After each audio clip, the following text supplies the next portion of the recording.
I see a larger appeal on the horizon. You're surrounded by journalists. Hold your position.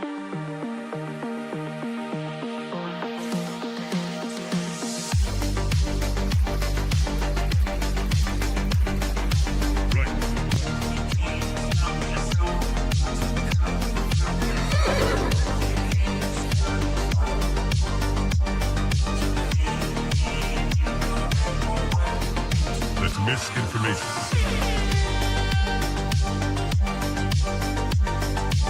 Market clearing order inbound. That's just wrong. We are surrounded by journalists. Hold your position. Come, get up.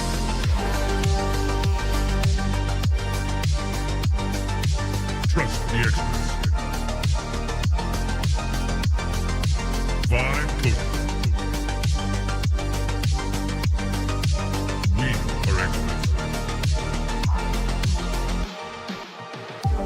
Founder mode. Vibe coding. I see multiple journalists on the horizon. Stand by. Experts. UAV online. Glaze. Double glaze. Triple glaze. Double kill. Vibe code.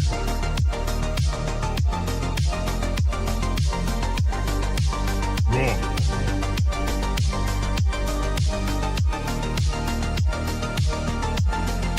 Up is up. Glaze.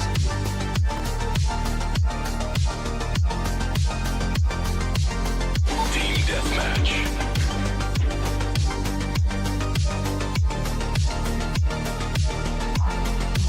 We are experts. Triple glaze. That's just wrong. Right.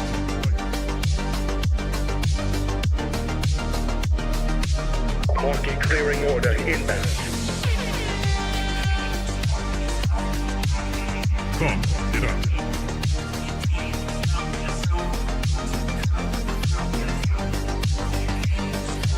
We are surrounded by journalists. Hold your position.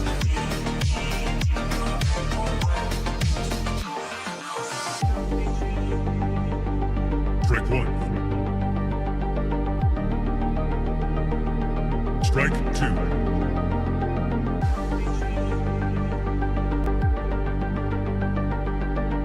Activate Golden Retriever mode.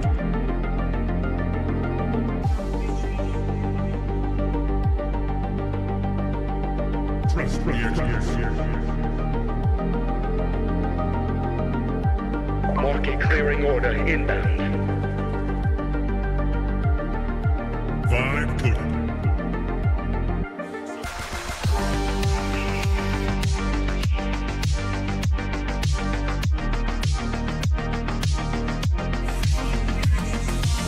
Founder mode.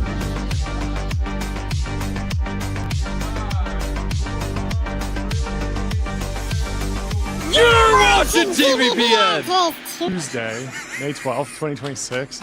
We are live from the TVPN Ultron, the Temple of Technology, the Fortress of Finance, the Capital of Capital. I'm boycotting John's boycotting the soundboard. the soundboard. We have a great show for you today, folks. We have a bunch of guests and a bunch of news stories to go through. Of course, the trial is ongoing. Did you say that this might be the last week of the trial? I thought it was a 4-week trial, but it sounds like it might wrap up. Are they ahead in of week schedule? 3. Tyler, do you know? Yeah, Mike Isaac said it might end this week. Might I end assume this just because they're getting through the depositions, whatever, faster. Than Yeah, I mean, they it thought. seems like Ilya has gone, Mira's gone, deposition from Sam, Toner, and Siobhan Zillis, and then Sam's on the stand right now, I think. Mike Isaac is live tweeting it. So we'll run through that. We will also run through the run of show and what Brandon Grell wrote in the newsletter this morning. Sam Altman took the stand in the OpenAI versus Elon Musk trial this morning. Just as a reminder, here's what's at stake per the Wall Street Journal. Musk is suing OpenAI and its leaders, Altman and Greg Brockman, for allegedly manipulating him into giving tens of millions of dollars to a nonprofit organization, only for them to turn the AI lab into a for-profit venture. Musk is also suing Microsoft, OpenAI's largest investor, for aiding Brockman and Altman in their alleged deception. So a big turning point in the trial was last Wednesday when former OpenAI CTO Mira Murati and former board member Helen Toner gave testimonies about the events leading up to the November 2023 failed board coup that were critical of Sam Altman's leadership style and candor. They call it the blip, where Sam was out and then back very quickly with a couple other people stepping into CEO for just a few days. But last week, OpenAI's side also began to land some punches on Musk. Earlier testimony from Siobhan Zillis and Greg Brockman also had already suggested Musk was not just defending a pure nonprofit vision. He had explored scenarios where OpenAI might become a part of Tesla, where Altman might help lead Tesla AI, and where Musk could retain deep control. Brockman also testified that Musk supported a for-profit conversion if Musk could control it, including a version tied to raising money for his Mars ambitions. Yesterday, Microsoft CEO Satya Nadella and OpenAI co-founder Ilya Sutskever took the stand. Satya largely buffed OpenAI's side, defending Microsoft's partnership with the company and saying that Musk never contacted him to complain about the deal, violating any agreement Musk had with OpenAI's nonprofit, despite Musk having Satya's number. Ilya testified that he spent a year compiling a 50-page document documenting Sam's manipulative behavior, but also said he never promised Musk that OpenAI would remain permanently non-profit. Also, it came out in the trial that Sutskever's stake in OpenAI is probably worth around $7 billion, which probably complicated how the judge and jury feel about his own motivations. So the story is, since Murati is first, the trial became a referendum on Altman's trustworthiness. Then it became a referendum on whether the 2023 board was brave or incompetent. Then Microsoft came in and tried to make it look like it was the stabilizing partner. Now Altman has to personally answer the core questions hanging over the whole case, whether OpenAI's evolution was a necessary adaptation to build frontier AI or a betrayal of the nonprofit mission Musk says he funded. The trial is expected to conclude this week, and you can, Max of course, follow. Zeph pulled out a quote from Ilya. This is explaining why OpenAI has a for-profit, and he, I guess, was playing. I don't think intentionally playing into the meme potential, but certainly that's how it played out. Ilya said under oath in a federal court, "If there's no funding, there's no big computer." Max Zeph says, in the running for quote of the year. If there's no funding, there's no big computer, and you need big computer if you want big AI. Very Yassine says, bro walks around like he knows someone is going to make a movie about it. Probably thinks of quotes that are going to sound good in movies to help Christopher Nolan in the future. In fact, I bet Christopher Nolan is messaging him quotes to say as an early investment. Oh, yes, the Iliad. That's what they're calling it. Well, Sam Altman takes a stand in Musk versus OpenAI. Mike Isaac has a live blog going on X under Rat King, with lots and lots of side notes about his diet for the day. He seems to have continually be depending on a single banana for sustenance, which I'm surprised by. But let's run through some of what Mike Isaac is finding and saying. Where does this start? In the coffee line now? It's so confusing because he has a butt pillow in the car. Okay, I'm going to go back to the other one. Wait, he forgot it? No, I think he got it, but he's very upset. There's many twists and turns in the Mike Isaac saga. I mean, it's really the meta story. Yes. Happening around the trial. Potentially bigger. Potentially bigger. Yeah. I wonder, is there a world where Mike Isaac sues the court for having uncomfortable chairs. Sue the federal government. It's a federal courthouse. So OpenAI begins questioning Altman much in the same way that the plaintiff's side had questioned Elon Musk, establishing that Altman, like Musk, has been enamored with AI for years and wanted to build inventive things with it. This was a very interesting tidbit from that original, that viral quote from Sam where he's like, AI will probably destroy the world. That happened in 2015, and it was an answer to a question of what do you think the key problems to solve are? And then the next sentence in that quote that always gets clipped out is and I'm starting a company. Well, it's more of a nonprofit to work on this problem exactly. But that doesn't make it in. But so they were clearly both very interested in building beneficial AI, although they ultimately butted heads. And they were also very worried about Google. Rat King, Mike Isaac says, theme of the trial is basically everyone hates Google. Do we know the origin of the Rat King sort of moniker? You don't know what a Rat King is? A Rat King is where so many rats come together that they ball together into one single organism and become a Rat King. I believe it's a reference to 30 Rock. It's a asking chat. It's a bit. Anyway, Altman email from 2015. Been thinking a lot whether it's possible to stop humanity from developing AI. I think the answer is almost definitely not. If it's going to happen anyway, it seems like it would be good for someone other than Google to do it first. And so this was what Elon and Sam were talking about back in 2015. Author, status update. Hungry, uncomfortable, hit points taking, tiredness, poison damage. Dota mentioned again, and Sam had to explain the difference between Dota, Dota 2, and the 5v5 player game. Just keep going back to Dota. Altman said Musk once said he would potentially pass control of OpenAI to his children upon his death. I would love to know more about what that means, because if you fracture it into 20 different children at a certain point, that can create a whole different dynamic of succession, right? As opposed to firstborn or something. Maybe he wants to set up a reality TV show where they compete. Maybe take over the company. So I think this is new, but there's an old email that says Altman might have joined the board of Tesla as part of old AI discussions. Also came with a nascent threat of Musk doing this AI work inside of Tesla. It would be a shame if you didn't accept my offer sort of moves. The Tesla offer is interesting, says Mike Isaac. Musk offers a board seat. Altman says it was something he felt was to assuage concerns that Altman would have no direction over the development of AI if it were folded into Tesla. But Altman also said it appeared to be a nascent threat. If Altman had not accepted the idea, according to him, Musk hinted that he may have done work developing AI on his own at Tesla regardless. And Mike Isaac gives some more context here. He says, this sort of talk is fairly commonplace these days on the battlefield that is Silicon Valley. Mark Zuckerberg, Meta's CEO, has in the past made overtures to companies he's interested in acquiring, though he is often more explicit about his intentions. If you don't take the deal, we'll come for you. Tony Soprano vibes. His back hurts. Continuing. Altman is criticizing stack ranking of engineers across AI labs, something Musk loves to do across his companies, apparently, and something very common across big co's like Meta and Amazon. And also Microsoft is known for the stack ranking. They almost invented it or certainly popularized it throughout the 90s and 2000s, I believe. But Altman says AI engineering labs need more psychological safety. You have to be willing to let a researcher go off and try something random in the corner, very bottoms up. This is where the Deep Research Project came from and a bunch of other AI breakthroughs came from. LMAO, Altman says there was a meeting at Tesla during the evening about folding OpenAI into Tesla for AI research, and then a long, long period of time with Elon showing us memes on his phone. And apparently the court reporter asked Sam Altman to repeat memes on his phone loudly.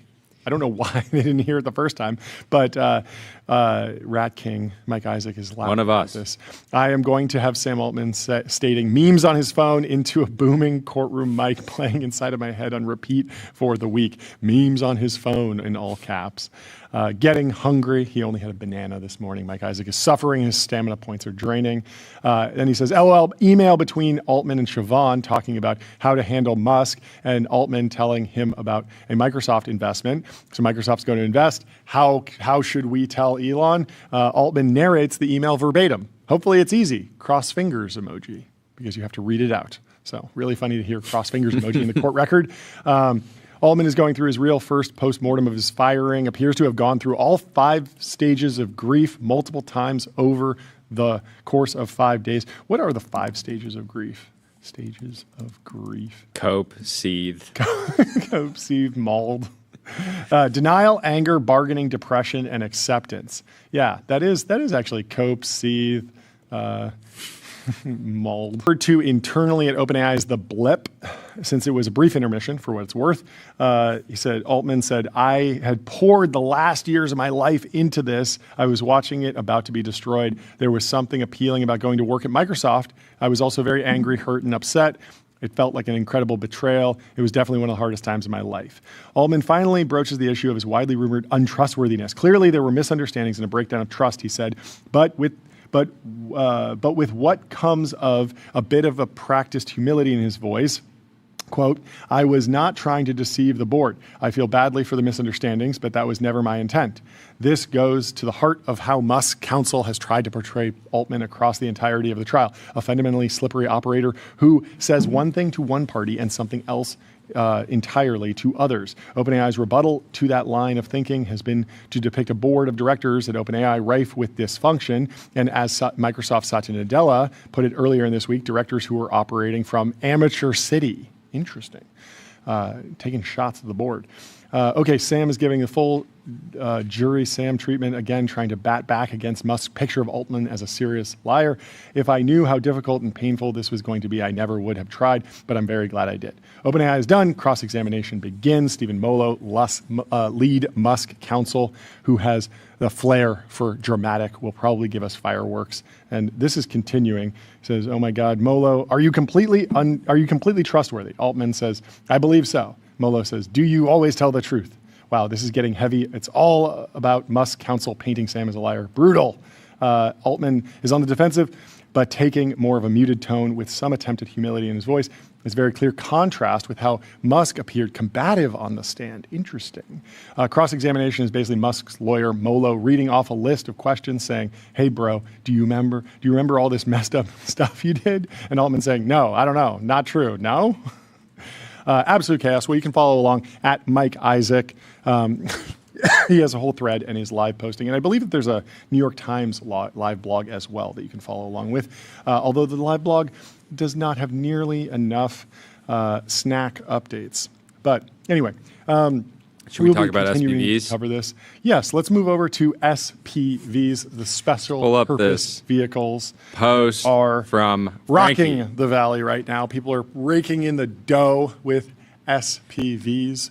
But not everyone's happy about it. We can actually go down a little bit and pull up this post, which has since been deleted. Oh, really? The post said a few days ago, simply brokering an Anthropic secondary deal made me more money than my entire net worth from working in my 20s.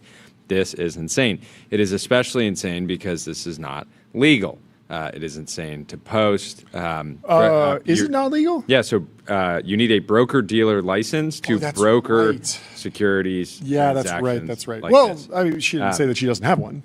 She might. Very, very unlikely. It's very burdensome. Just the compliance to actually get your own broker-dealer. Yeah. Even there's people that I know that just do secondary transactions. Yeah. They don't even have their broker-dealer license. They work under a firm that does. They basically contract with a firm. Yeah. So they're kind of like almost like a real estate agent working under a I'm smelling an intern challenge. Tyler? Get your broker-dealer license. Figure out a way to use AI to bring down the compliance burden. /goal.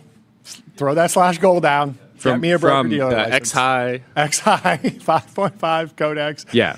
And try and get your broker-dealer license in one shot. Let's see what it does. Yeah. Turns out that if you want to broker securities transactions, it is there's a big regulatory burden for good reason. Right? We're talking about, transactions that are at the scale of high-end residential real estate. In this case, if this individual was maybe getting like a 5% fee on the deal, paid in cash, who knows? It could Now, have been. It could have been. Wait, there is another take here, which is that there's the term brokering, which requires the broker-dealer license, but there is also the format where you set up an SPV, the SPV takes in money from an investor and then buys secondary from someone who has the right to sell it, maybe an investor who is not subject to the form that we saw Anthropic put out, right? And in that case, we'll get to that. We'll get to that. But hypothetically, there are SPVs that they are not technically brokering the secondary deal, but they are facilitating it, and they do take a fee, right? Because SPVs often have fees associated with them. And that does not require a broker-dealer license, right? So it's possible. But the straightforward interpretation of the Post was that they had some sort of side letter, which was like, or they just got paid. If I can find you, if I can which find is you a not buyer, if I can board. find you a buyer for 100 million of your shares, you give me $5 million. Right? That happens a lot, but it usually and hopefully is happening through legal channels, dealers. So this seemingly prompted both Anthropic I think this and is OpenAI what started it, right?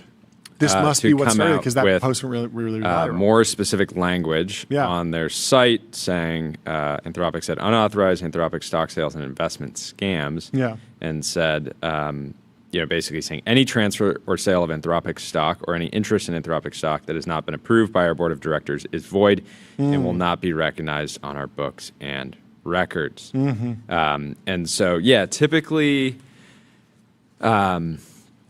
Typically, like these are there's so many ways to like transact without informing the company. Sure. Right. A common one would be futures contract. Basically selling the right to to the investment and the future performance. Yeah, and so I think the investment. futures, the economic exposure enthusiasts or the futures contracts teams would say that there was no sale of the stock. We didn't transfer the stock, and it's not a direct interest in the stock. And so it doesn't need to be approved by the board of directors. And the board of directors would say, absolutely not. That doesn't count. You think you found a workaround, and it doesn't count in this world. But that is going to be, So the funny thing is there's these sort of digital asset equivalents. Like people some of them put out comments. Basically meme stocks around that are trying to track overall interest or the overall valuation of these companies. They sold off, which is funny because I don't believe they're actually tied to any real underlying equity. And so even it was in purely the case sentiment based. And even in the case that they were like saying that they were tied, it was typically like they had 1 to 5% of the fund in Anthropic or OpenAI or SpaceX, and they were like already well disconnected from the fundamentals of the book value, right? So I'm trying to think through how this plays out, and overall, I think the reaction from the internet was like being more dramatic than maybe is necessary, because already, like if you're let's say an early investor in Anthropic and you at some point sold your shares, you didn't go to the board and get permission, but you structured some deal to sell your shares. You get your shares back. That is so win-win. Waiting for that. On one hand, neither party, if you bought the shares or you sold the shares, neither party is that incentivized to go to Anthropic board and be like, hey, I'm really sorry, like we did this, it was against. Because on one hand, like there's probably some scenario where the investor or the Anthropic employee could get their shares like voided or reclaimed in some scenario. So they don't necessarily want to do that. The investor is like, well, I bought these shares and now they're worth a lot more. So let's just like be chill and let this play out, and we'll all forget about it, right? But there is a scenario where the seller tries to then make the case of, oh, actually, I'll just give you the money back because now the stock is appreciated so massively. Sure. There might be a weird, but what ends up happening is like there's sort of this like legal tension, right? Tension between both these parties, and then there could be some incentive. Again, the person that bought the shares at a lower valuation wants to just let it ride. But then somebody might be like, well, I kind of would happily their ride shares up back. another 20x or Totally. something like that. But then if this starts going, if once it goes into like an actual complaint or a lawsuit, then it becomes public. And then you have this third party in there, which is Anthropic, which is like going to just be like, hey, like you guys have been messing around. Like this isn't cool. This is against multiple sort of agreements and terms. So anyways, it's going to be very messy, right? So Because there's This already blog been post is also, these blog posts are not new rules. It's merely they are publicizing rules that are probably already in the stock documents. Yeah, right? because if you invested earlier, you're an employee. Yeah. You should know all this. Yeah. Which isn't a surprise, right? Well, it's possible that very early investors don't have transfer restrictions for some reason. I don't think so. No, it's pretty standard. No, but you it's always possible. you We always don't set know. this up as a company because yeah. imagine you have an early angel investor and Yeah, your yeah. company does well and they just sell it to somebody who you don't like. Yeah. Like part of the reason to be private is you I can just mean control like who. every deal is unique and every deal gets negotiated points, and there might be at some point when some investor or employee was like, "I'm not joining unless you give me this," and they're like, "Okay, yeah, we'll pay you less, but we'll give you this." Like, Yeah, maybe. There's always like horse trading, like double trigger, single trigger. Like, Yeah, but it would be people it would negotiate be for different like things. I maybe agree with you. 1% I agree of with the you. I agree stock. with you. I agree with Yeah. you. But So anyways, who knows how many transactions there's actually been? yeah, Right? I would expect like certainly like I don't know, there could be like when you actually look down through all the trees of SPVs and A lot. SPVs, A there lot. could be what A lot. 10 over yeah. 20,000 It's not. individuals. It's not I don't like know. taxi cab driver telling you about the SPV that they got into yet, but it's like close to it. I mean, there was the story of the guy who was like selling his house for Anthropic secondary, right? Like, there's a lot of examples of this. Like, Oh, people that's are going, bad too. Imagine the like record updates. Mm-hmm. Like you'll be able to look at the deed or whatever. And be Yeah. like, oh, who's the new owner?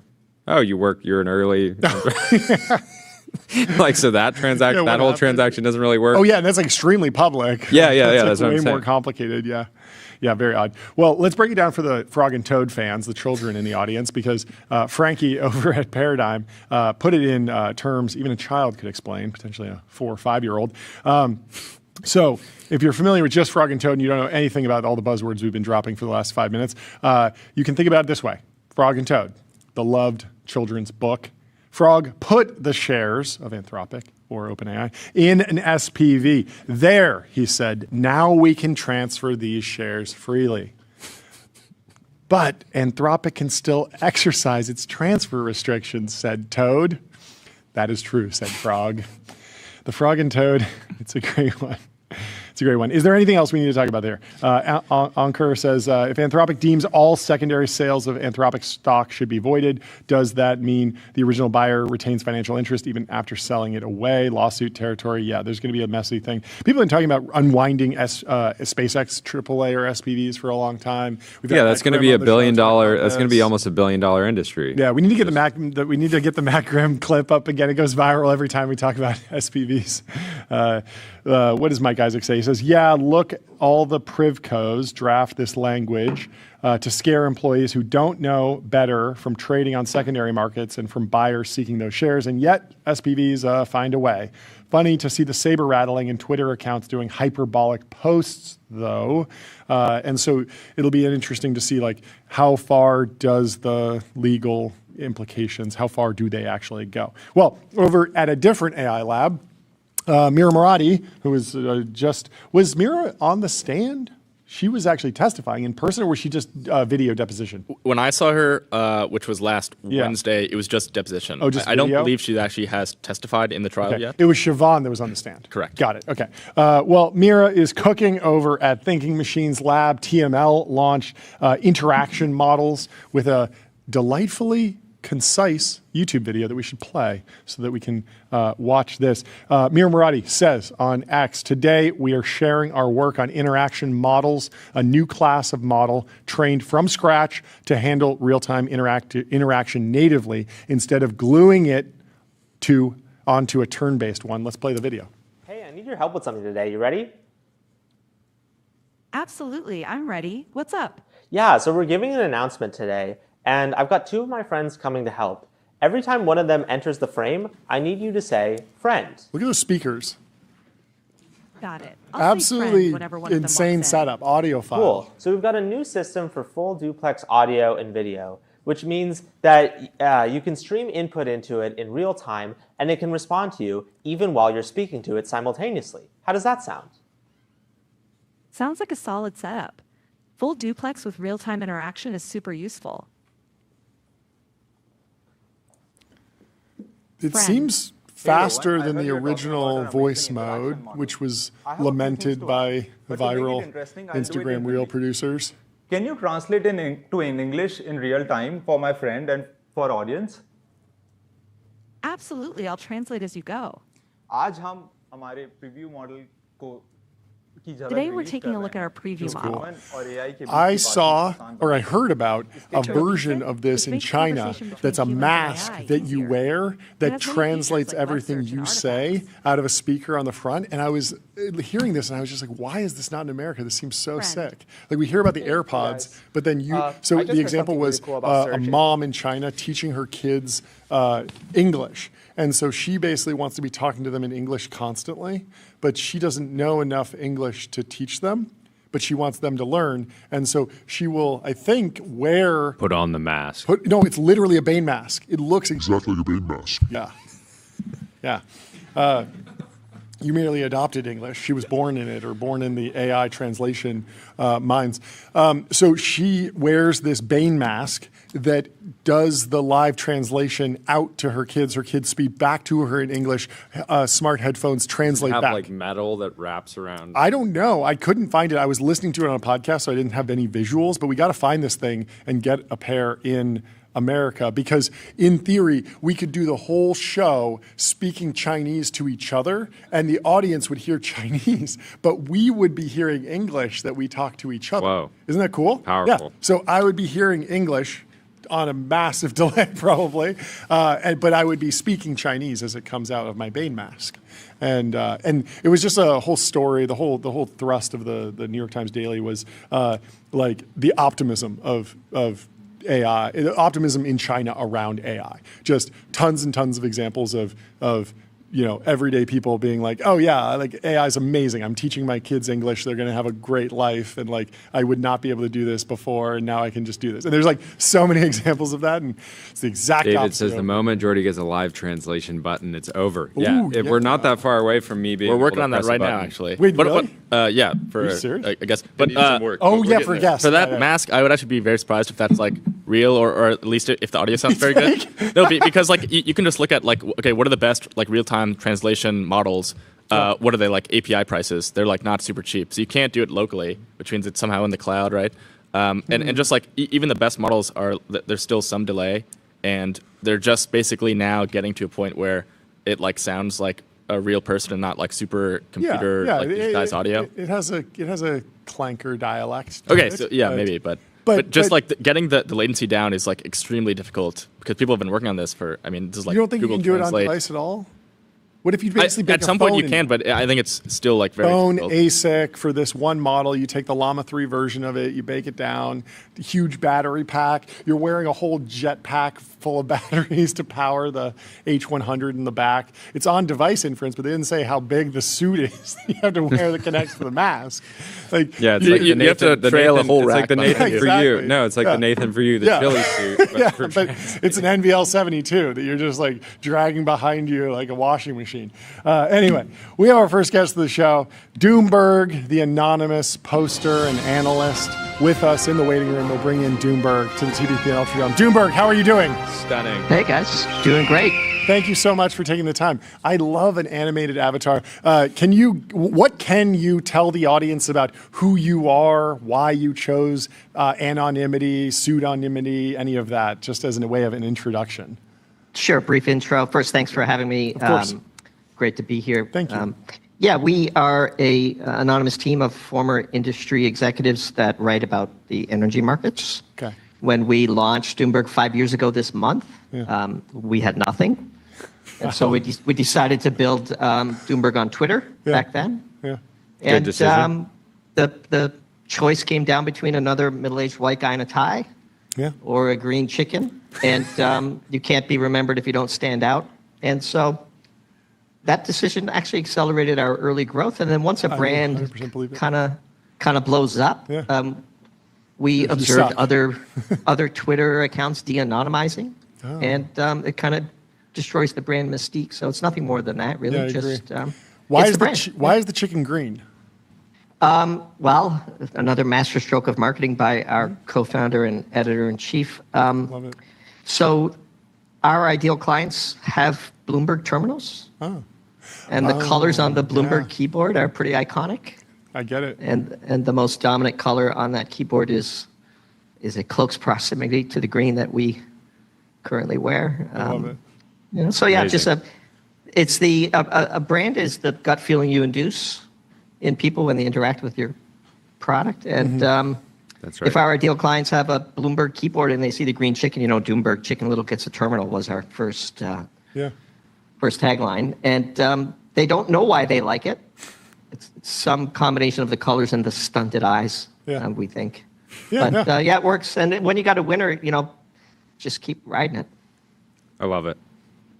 I love combining this high low, Yeah. right? Which is like, you know, serious Yeah. content with Sorry, I want to talk about energy and AI, but I also want to talk about the workflow here because like, am I just watching like a looping animated GIF or MP4 file, or can you actually puppeteer this like a VTuber, or have you considered that? This is very low tech. Okay. There's no new Coke yet in design. Okay. This is a GIF Yeah. animated as our background Okay. on Zoom. Cool. And I'm speaking to you through a Roland VT4, Oh. slightly modified in real time. Sure. The latency is perfect. Yeah.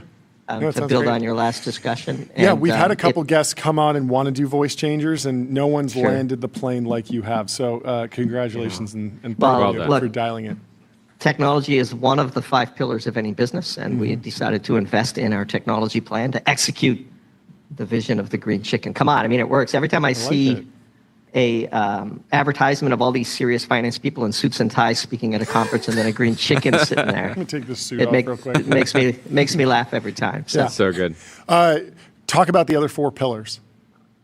brand, channel, technology, demand creation, and operations. Okay, makes sense. And we have a plan for each. One of the hallmarks of Doomberg's execution on Substack is that we openly shared how we built Doomberg from the beginning Sure.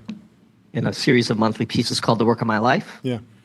And it's been fun, been a fun ride. We've got almost like 400,000 email subscribers now. That's amazing. Wow. Congratulations. Crazy. Yeah, How big is the crazy team? run. You said it's just a couple people, right? Our official statement is that you could count them on one hand with a few fingers left over. Sure. Okay. I like that. Leaving some ambiguity, but with a few is a few. Yeah. 3. Yeah. Is it- Let's start with energy markets. Let's start with the Strait of Hormuz. I've heard it's closed. Is that good?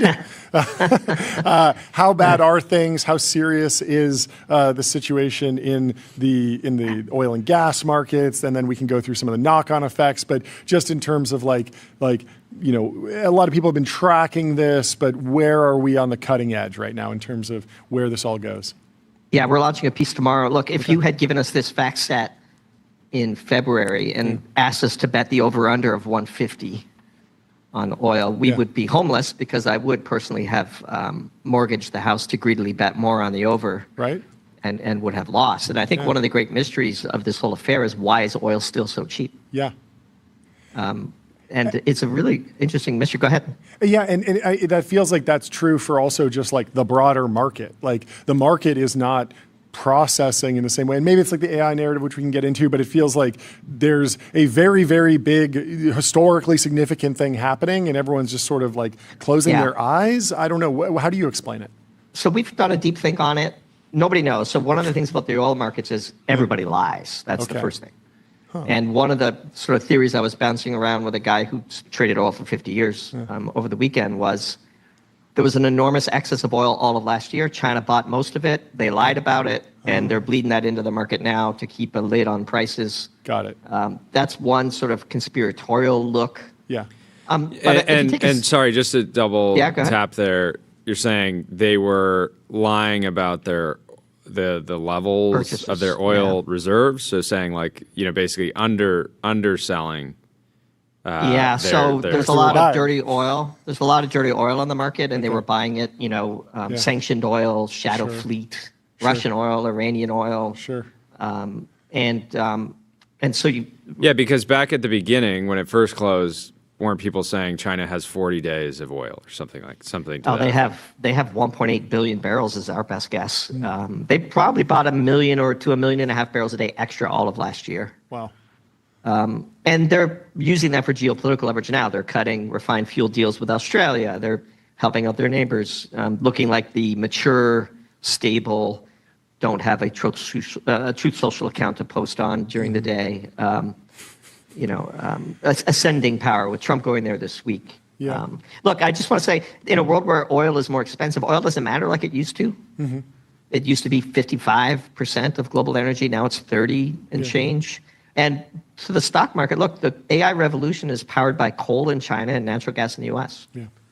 And natural gas in the U.S. has been made cheaper by this war for reasons that we can explain. And coal is basically insulated from oil. And so I don't think it's all that crazy, of course, with the benefit of hindsight. Yeah.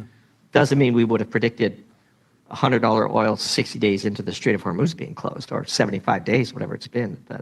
Anybody saying that they would have not predicted a calamity is lying.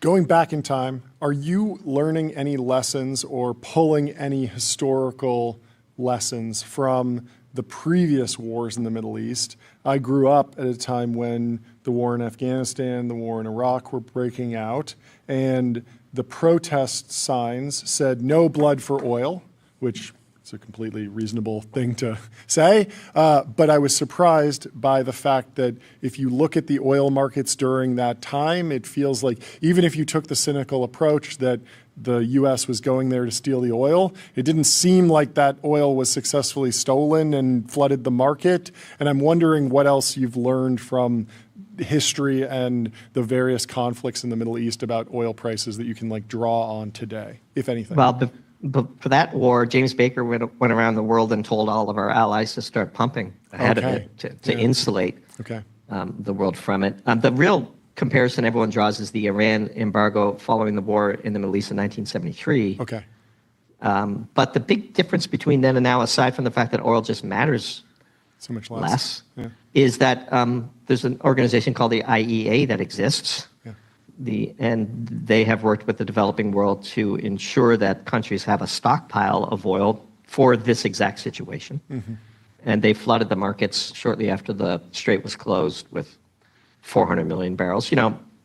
There's still, when you do the math, there's oil prices should be higher, and they just aren't. So there will be lots of time for an after-action report when this war is done. But for AI and for the tech world, natural gas in the U.S. being cheap and coal in China being cheap means those data centers are humming and all is good. What's driving natural gas prices right now? Great question. So the shale revolution in the U.S. not only made the U.S. a net oil exporter, it twinned the production of natural gas and oil. It used to be that natural gas was drilled for on purpose, oil was drilled for on purpose, and now in the shale patch, in the same well, you get natural gas and oil. Got it. Especially in the Permian. Yeah. We're drowning in natural gas in the Permian. So when the strait is closed, oil spikes, drilling goes up, and you've got all this natural gas to get rid of. Yep. Got it. It's co-production economics, which is actually not widely understood. And that's like pulling on our industry days. Whenever you have to compete against a co-producer, it's terrible. Because if either of the markets are hot, they're producing too much, and they're flooding the market with the unwanted byproduct, which happens to be what you make. Yeah. And so when the war broke out, we correctly predicted that natural gas in the U.S., despite a global energy shortage, prices would go down. And in fact, as we're talking today, natural gas is trading in the U.S. for like $3 a million BTU, which is about $18 a barrel oil. Yeah. And in the Permian Basin, it's negative spot prices. They're giving it away. Yeah. They're drilling for the oil. The natural gas is a nuisance. And So it's spot possible price- there's a super intelligence that's already in control that wants to feed on natural gas, and so 4D chess they're here. playing this 4D chess. This is geopolitical the ultimate, chess. Claude agent gone awry. Yeah. Yeah. How is China? Is China potentially like the biggest loser here? Because I imagine that coal and oil cannot be co-produced in the same way, and so you don't have that dynamic playing out. Are they being squeezed? Like who is suffering the worst from the closure of the Strait of Hormuz, I suppose? Europe and Australia. China is going to come out the big winner in this. Okay. Why? A variety of reasons. So first of all, China has been building out something we've chronicled to the tune of hundreds of billions of dollars, the ability to convert coal into oil products. Oh, interesting. The only two regimes to have done this historically are the Nazis and apartheid South Africa. It's quite the exclusive club the Chinese have decided to join. Yeah. You do that out of necessity when you're worried about losing access to oil. It's very expensive, very environmentally taxing. It's not something you would do spontaneously to create shareholder value. Yeah. You do it for geopolitical insulation. And, but also, China's sway in the Middle East is going to grow if Iran continues to resist the U.S.-Israeli strikes and controls the Strait of Hormuz, because Iran is being backstopped by Russia and China. And so in a world where the U.S. has lost some geopolitical leverage in a zero-sum game, China benefits. And we'll see what happens this week. I think this is going to be a historic summit. Yeah, that's what I was going to ask you next. What are you expecting? Before we dive into that, I did want to one more question around oil. Sure. How are you forecasting whether we get high prices or massive shortages with oil? Everything from gasoline to other oil-based products, because I think a lot of people right now are kind of projecting, hey, we're just going to pay more at the pump, but then there is some scenario, depending on how things play out, where you actually have, you can't just go to, we were talking yesterday, and maybe there's a scenario where, depending on the last digit of your license plate, if it's an odd or an even number, you can only go on certain days, and you get actual rationing. That's not going to happen in the U.S. It depends where you are. So the U.S. is a net oil exporter. It's a bit complicated. We're detailing it all tomorrow. Trump is playing a careful game where he is allowing the export of gasoline, diesel, and jet fuel to try to help the rest of the world. And the U.S. is still well supplied, but is paying more. So we see $5 gas, $6, $7 diesel. Trump could reverse that at any time just by limiting the exports of refined products. He's choosing not to yet. But if you're in Australia, you're already in a situation where you have to have urgent intervention by the government, who have done a great job, by the way. And Europe, when you don't make your own hydrocarbons, and you're beholden to the rest of the world, well, if everybody turtles up and says we're not going to export until our domestic, demands are met, then you will see real shortages, and no amount of price will clear. And so North America is fine. If you draw a circle around Canada and the U.S., the two countries are self-sufficient in oil, diesel, gasoline, jet fuel, fertilizers, wheat, corn, sulfur, helium, all the things that people are worried about globally. We have not yet instituted export controls, but before the stocks would run dry, especially with the midterms coming up, you would assume that Trump and Carney would collaborate on such an action. Have you been tracking the Diet Coke shortage? I have not been tracking the Diet Coke shortage. Apparently, 8% of aluminum goes through the Strait of Hormuz, something like that. And so the cans are in short supply now. Yeah, and this is top of mind for us, because John could run to the studio if he didn't have gas, but he would, right. the show wouldn't be possible without him going through 3 or 4 of these. Well, I got one word cans. for you two. Yeah. Plastics. Plastics. It's not going to be popular with some people. You technically can get a Diet Coke. You can get a DC. You could just buy a 2-liter bottle. Or maybe Fountain. Maybe Fountain is the future. Fertilizer was my last question around. How are you I don't know if Yeah. you're covering, future, food prices, commodity pricing, et cetera. But We sure are. Again, North America, both in nitrogen and in phosphorus and potassium, the big three. Canada and the U.S. are self-sufficient. Canada has the world's biggest, most fantastic potassium deposit, potash deposit up in Saskatchewan. We wrote about this a couple of months ago before the war. The U.S., ammonia is basically just a natural gas play, and the U.S. is drowning in natural gas. Oh, sure. Through the Haber process, you just take natural gas, and long story, but you make ammonia that way. There will be shortages of fertilizer around the world. There will be food shortages, and all that really means is it'll be more expensive for the rich countries, and there won't be food in the poor countries. This is what we see historically, is the market clears, and the poorest countries in the world suffer, and the rich countries complain.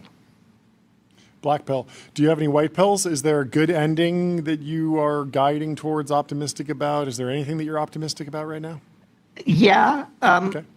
I think a major deal is in the works between, look, I don't think Trump would be going to Beijing. I know we wanted to talk about that. Trump wouldn't be going to Beijing if there wasn't a major deal, and the list of CEOs going with him is quite the tell. Yep.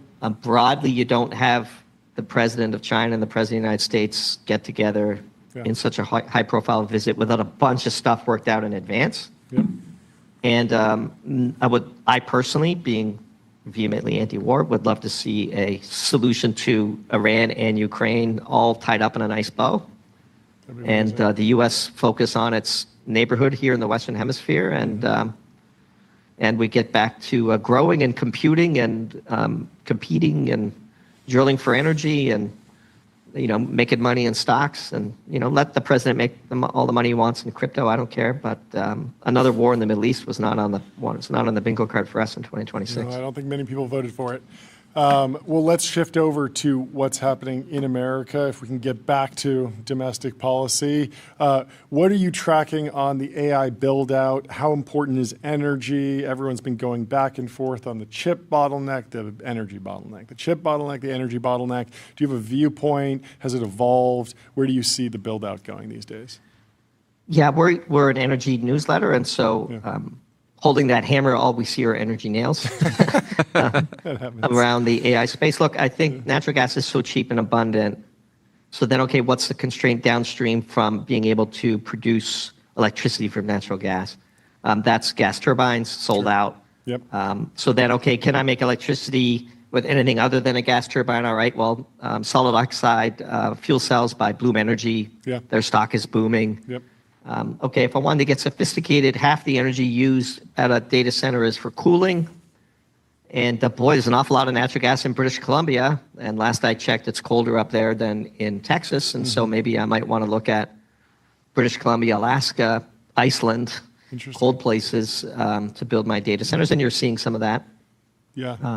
But there's just so much fuel that it's become almost taken for granted in the U.S. that this is the fuel of choice, and now you're running into grid connection issues. And so one of the pieces we wrote, again, before the war changed everything, was called Irreconcilable Differences, where we predicted that most data centers would have to go off grid because the clearing price for retail electricity is not what a data center is willing to pay for it, and no politician can absorb those increases for industry and for you and I at home. And so we sort of envision these buildings where natural gas goes in one end and data comes out the other. Yeah. And everything happens under the same roof. So in your sorry to interrupt, but what's the downside there? Hasn't it been in some instances generally beneficial to bring a bunch of new energy production onto the grid just due to more supply overall? Prices are set at the margin, and the rate of demand for electricity for data centers is growing faster than the bureaucratic ability to bring on new grid-connected power. Yeah. The way in which the grid is operated, managed, and built out in this country would shock you, and it is utterly incongruent with the Silicon Valley break it, move fast and break it mindset. And so little Freudian slip there. Sometimes just break it. Just break it. yeah. Well, Yeah, you might be moving slow, but you're still going to break it. Well, Break that's it, the then that's try the to fix that's, it. That's the Massa funded. I'll just pour money on the founder until they get it.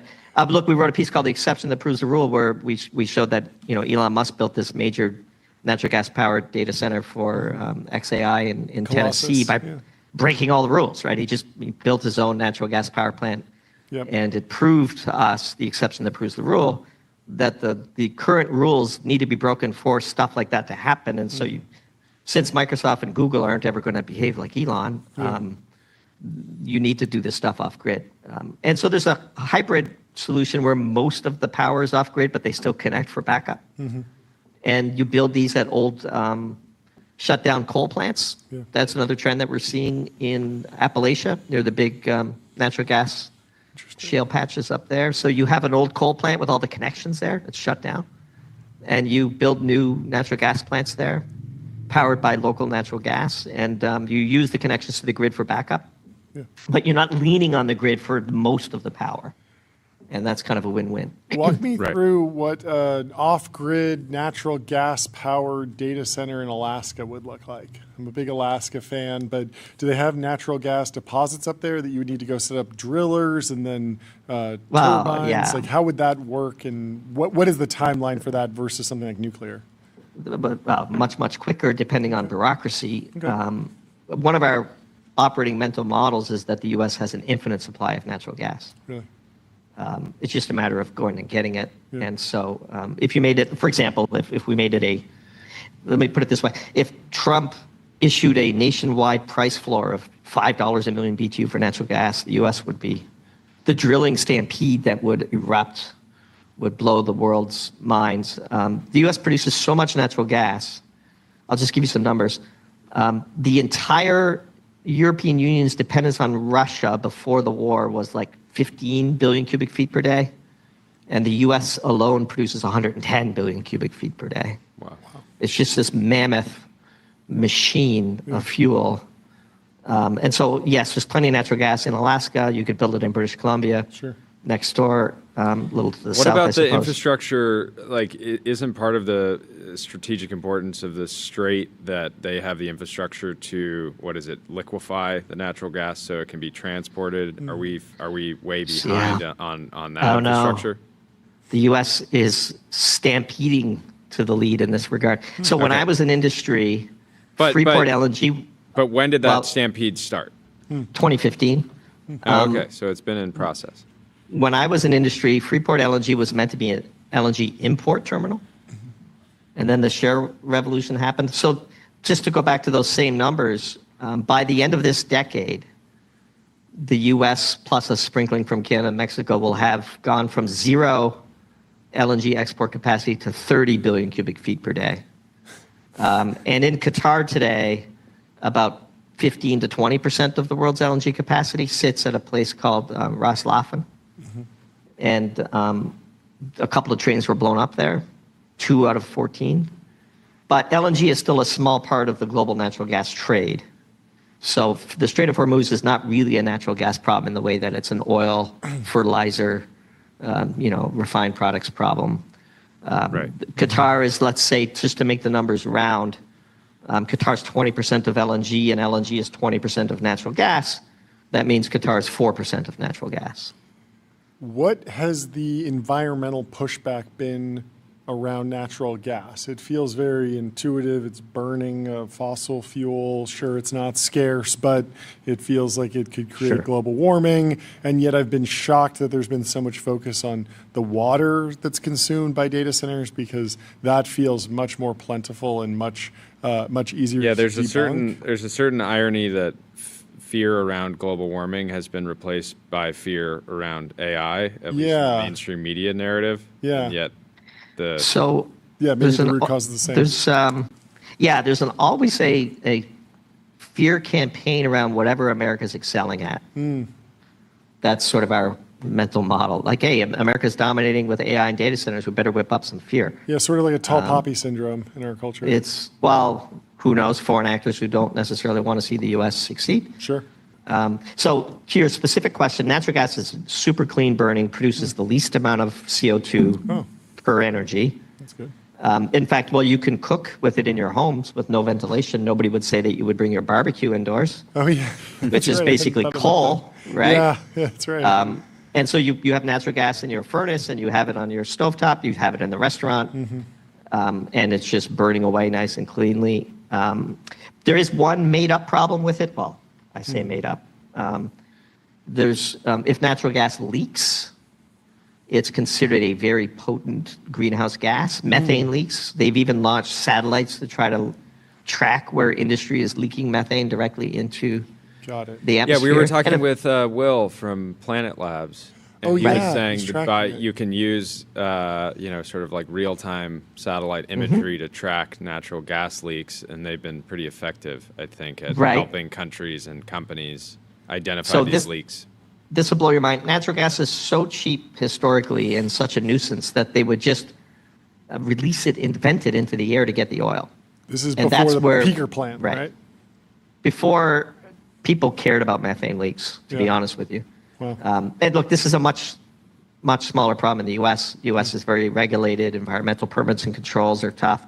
Where it's a big deal is places like the Middle East, Venezuela, where there's weaker governments, weaker environmental controls. Yeah.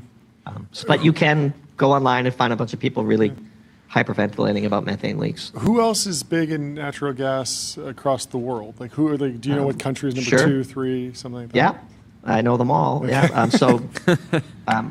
U.S. is by far the biggest. Okay. Russia's number 2. Oh. Is that some kind of? It's an eagle. That was an eagle for us. For America. Chickens don't like eagles. Oh no!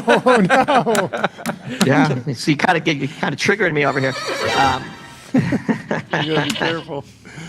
So Iran, Russia. Iran's a big natural gas player. Obviously, Canada is a growing natural gas player because of the shale patch they have up there. Australia is a big LNG exporter. Qatar is a big LNG exporter. Yeah. But Russia is the second biggest. They probably produce about half as much natural gas as the U.S. And then, a sprinkling throughout the old Soviet Union, the Confederation of Independent States, I believe they're called now. What are you tracking on the nuclear side? Every time we talk to a nuclear founder, they're ready to run through walls. They're well-funded. They're ex-SpaceX, ex-rocket scientists, geniuses. They're like, and best then they're I can do is 2035. Yep. Is there any optimistic scenario where we get nuclear a little bit earlier? So there's only one way to do it, which is not seductive and doesn't require any technology, which is just build a lot of the stuff we already know how to build. So that's AP1000s and CANDU reactors up in Canada. And there's no, fusion is a fake solution to problems that don't exist. Sure. Like, we don't really have a nuclear waste problem, and we don't have a meltdown risk problem with the latest designs. Yeah. And so all we have to do is build what we have, but that's not sexy. And that's not a technology story you can sell on Wall Street and have your IPO and, so that's our there are some companies that are not trying to reinvent the wheel and are just saying, like, let's just do more of what we already know how to do. Whether or not they should be venture-backed is another question. I think there's better use for venture money than nuclear, Where is solar in all of this? How much out of all of your coverage, how much is dedicated to solar? I think that will. We write about intermittent renewables from a pretty critical lens. Broadly speaking, there's an awful lot of misinformation and disinformation about solar. The biggest one is that the sun is free, as though the price of a fuel is the only input into the cost to use it. Yeah. As we're learning with natural gas, it's free in the Waha hub. Doesn't mean that you can buy your turbines and build your data centers. And the biggest challenge with solar is that sometimes the sun doesn't shine. And dealing with that intermittency is a real challenge.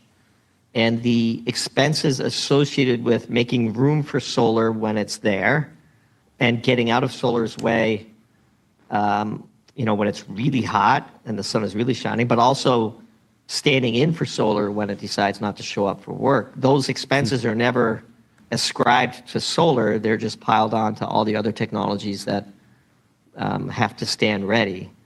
And so historically, whenever you reach a certain threshold of solar on a grid, things start to break.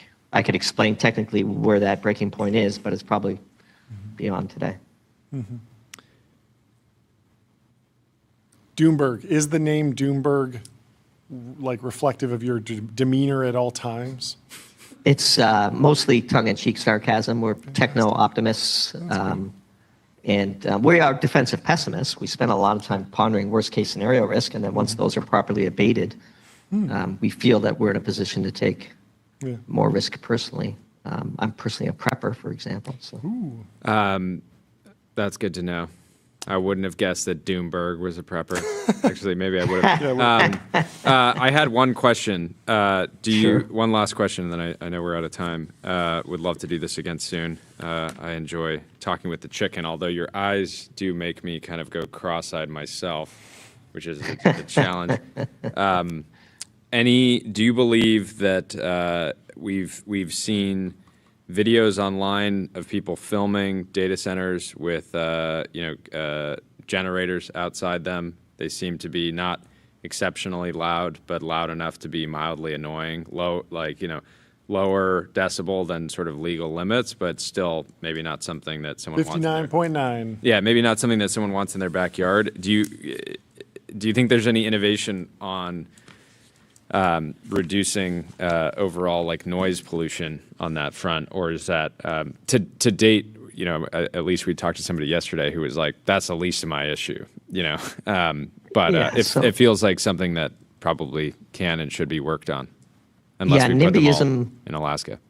NIMBYism is real, and I don't think should be dismissed. And I think local concerns are always worth listening to, especially if you want to be durable as a good neighbor and as an industry that has persistence. Yeah, historically, like factories were very ugly, but they provided a lot of jobs, and so if you come through and you're like, hey, we're going to build a new factory, but it's not going to create a lot of jobs, that's not a super compelling pitch, right? For community. And it's going to be loud, So I assume that the diesel generators are there for backup power predominantly.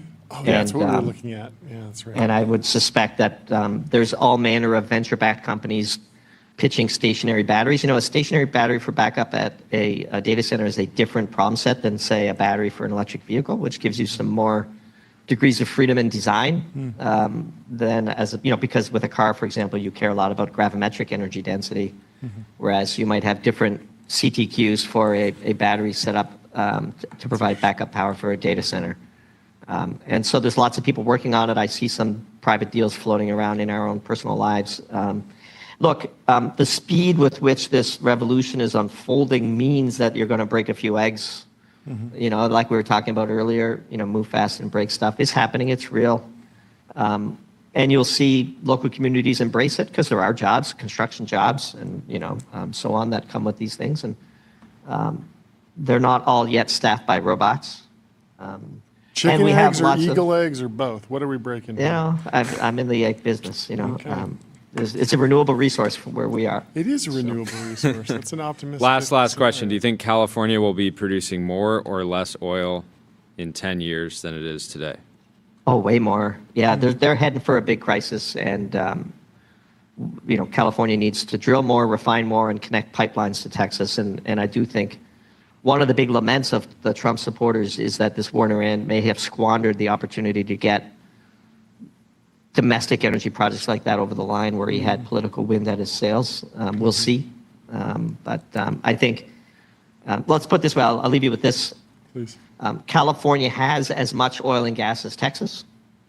And the reason why Texas is a global energy superpower and California is a flaccid energy vassal is little more than politics. And you get a big enough energy crisis, politics is easy to wipe away. Yeah.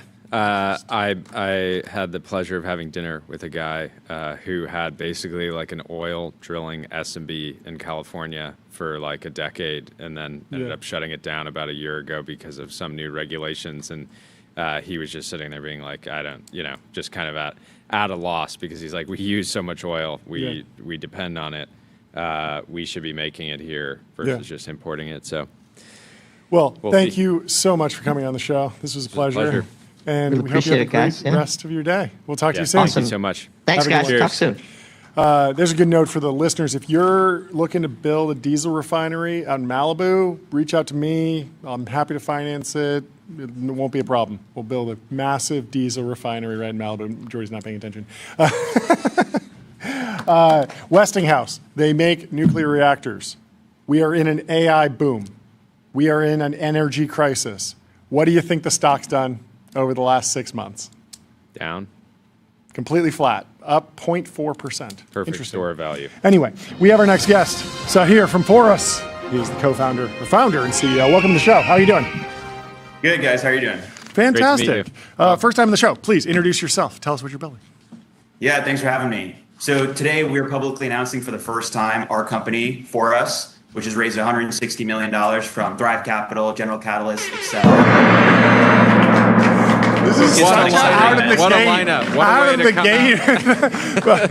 gate. You have coming out of stealth with a $1 billion valuation. That's the way to do Congratulations. it. That's amazing. I usually Thank give you. this advice to founders. Yes. Say, like, don't Yes. even talk about Yes. what you're doing until you're Yeah. a unicorn. Just focus on the basics. Don't worry about the news. It's Don't kinda worry about true. the media. It's kinda No, true. it's actually true. Underrated strategy if But- you can pull it off. Yeah, but let's talk about what you're actually building. Talk about the business. Talk about the development. Maybe a little bit of the history that went into building the company, deciding to start the company. Yeah, sure. So what we do today is we help people get access to medicine faster, easier, cheaper, most impactful for people with high costs and complex conditions. So think things like autoimmune diseases, COPD, cancers, anything where the drugs are unaffordable without insurance coverage or financial assistance or complicated supply chains, where it might take a doctor and patient weeks of phone calls and research and paperwork to get their medicine on time affordably. What we're doing is using AI to take on all that complexity and abstract it from them to get their medicine without any of the burden falling on their shoulders. Yep. But we do all of that entirely for free because it allows us to build a large network of doctors, patients, and the data and systems between them. Okay. And we're then using that network on the other side of our business to partner with life science companies. Think companies like Pfizer, Lilly, Johnson & Johnson, helping them develop and bring to market new drugs faster and more efficiently. So it's really a two-sided model. Okay, We've been two-sided working model. with- I feel like every time I Yeah. talk to healthcare, it's like 10-sided model with like insurers and healthcare networks and doctors, and then the hospitals are private equity backed and they have a different set of incentives. Yeah. Like who are you? Are you cutting anyone out? Who are you not interfacing with? Are you interfacing with insurance or not? Is that a deliberate choice? Will that change over time? No, so that's actually part of why this is such an impactful product for the core users. So we sell to doctors' offices this free product to help them automate all the complexity involved in dealing with all those other pieces. So think the insurance companies, the PBMs, the pharmacies, any other of those aspects. And really the goal is to automate every process that involves them working with those folks externally so they can focus on treating their patients and not have to worry about all that complexity underneath the hood. We interact with all those folks to kind of push things through the system, but it puts us in a position where we are kind of at the center of each individual transaction and have kind of a unique view into what's going on. And that's what sets us up, then partner with these life science and biopharma companies to help them in a unique way on bringing to market new therapies. Have you developed fax machine super intelligence yet? I would bet that we have some of the best fax AI Really? in the world. No way. And that's both on, is that both on sending and then receiving and transcribing, OCRing and understanding and then putting in some sort of database? So like, are you bi-directional in your faxing? We are bi-directional. There's like a pretty decent chunk of transactions that can only go through fax. Yeah. And in reality, fax is actually considered HIPAA compliant. Yeah. So you have a lot of leeway there as opposed to in other transactions, but it's also very reliable. If you can't get someone on the phone, you don't have their contact information, you can almost always find their fax number publicly. So despite the fact that it seems insane, it's a shockingly reliable form of communication in the system.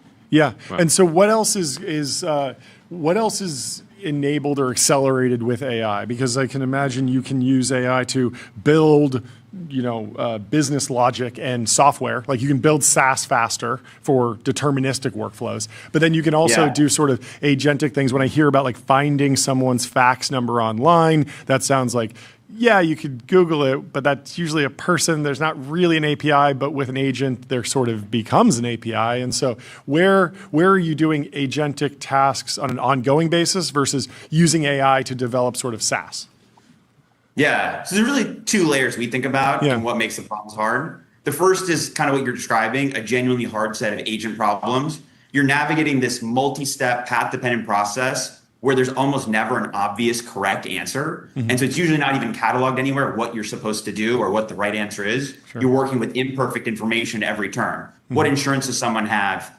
What does it cover? What pharmacies work for this specific drug? What approval criteria exist? What medications have this person tried before? And you're interacting with all of that, like you mentioned, through faxes, phone calls, poorly designed websites, and scattered information. And so that's kind of one huge piece of it. The second is a set of really complex ML problems where you're using dozens, sometimes hundreds of pages of medical records per person to answer very precise questions about someone's medical history across thousands of medications and diagnoses, dozens of subspecialties, and tens of thousands of doctors who all document and write notes about their patients and diagnose them and treat them differently. And so that same capability is what powers everything from navigating insurance authorizations to identifying whether a patient might be eligible for clinical research. That system kind of never stops evolving, right? New drugs, new guidelines, new insurance policies. And so as we're building and scaling, the complexity keeps increasing and you're kind of constantly regeneralizing everything you built in your platform. Last question for me. Talk about the data side of the business. I imagine that there's, you want every doctor's fax machine number. That's a data problem. You might be able to scrape it. You might be able to buy it. There's also the data that goes into maybe fine-tuning models, maybe just setting up models for success, giving them the correct context. Like, what is the shape of the data problem and how is it evolving?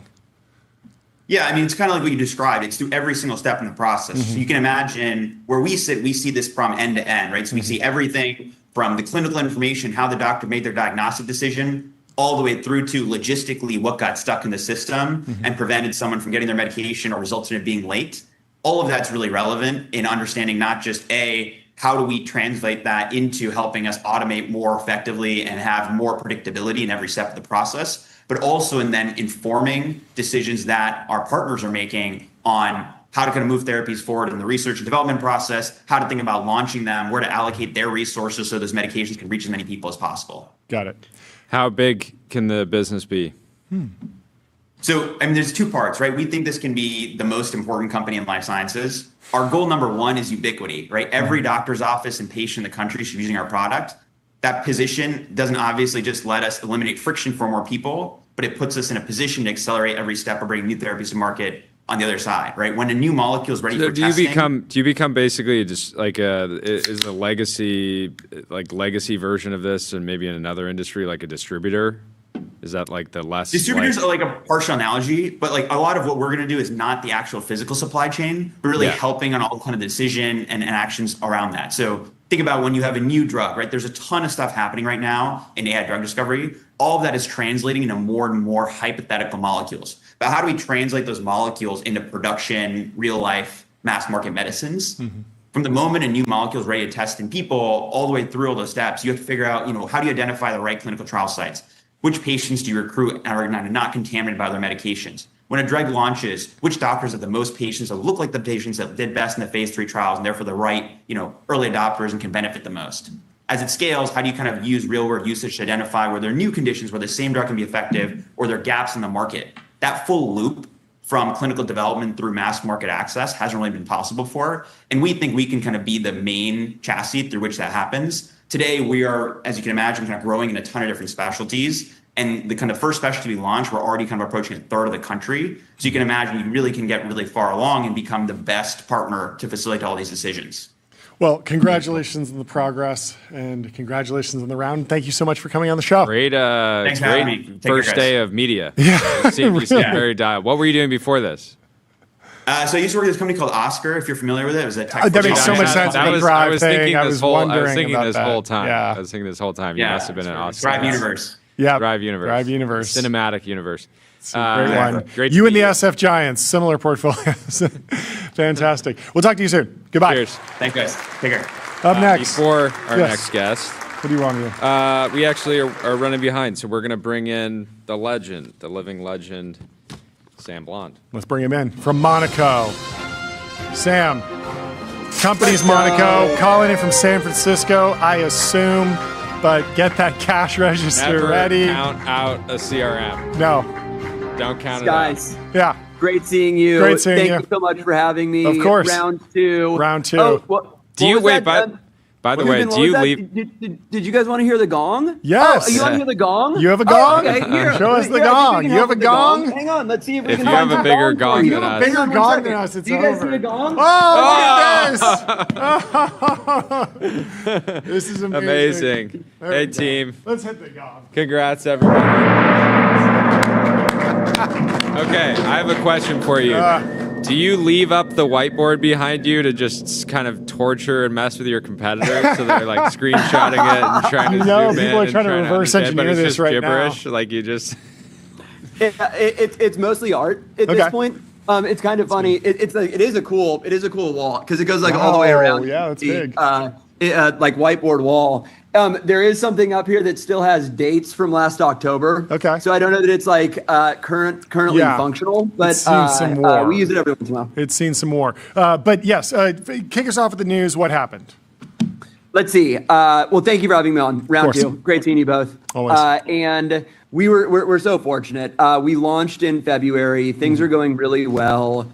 Jack Altman was an investor through Alt Capital, and so he receives the monthly updates. We've known each other for a long time now.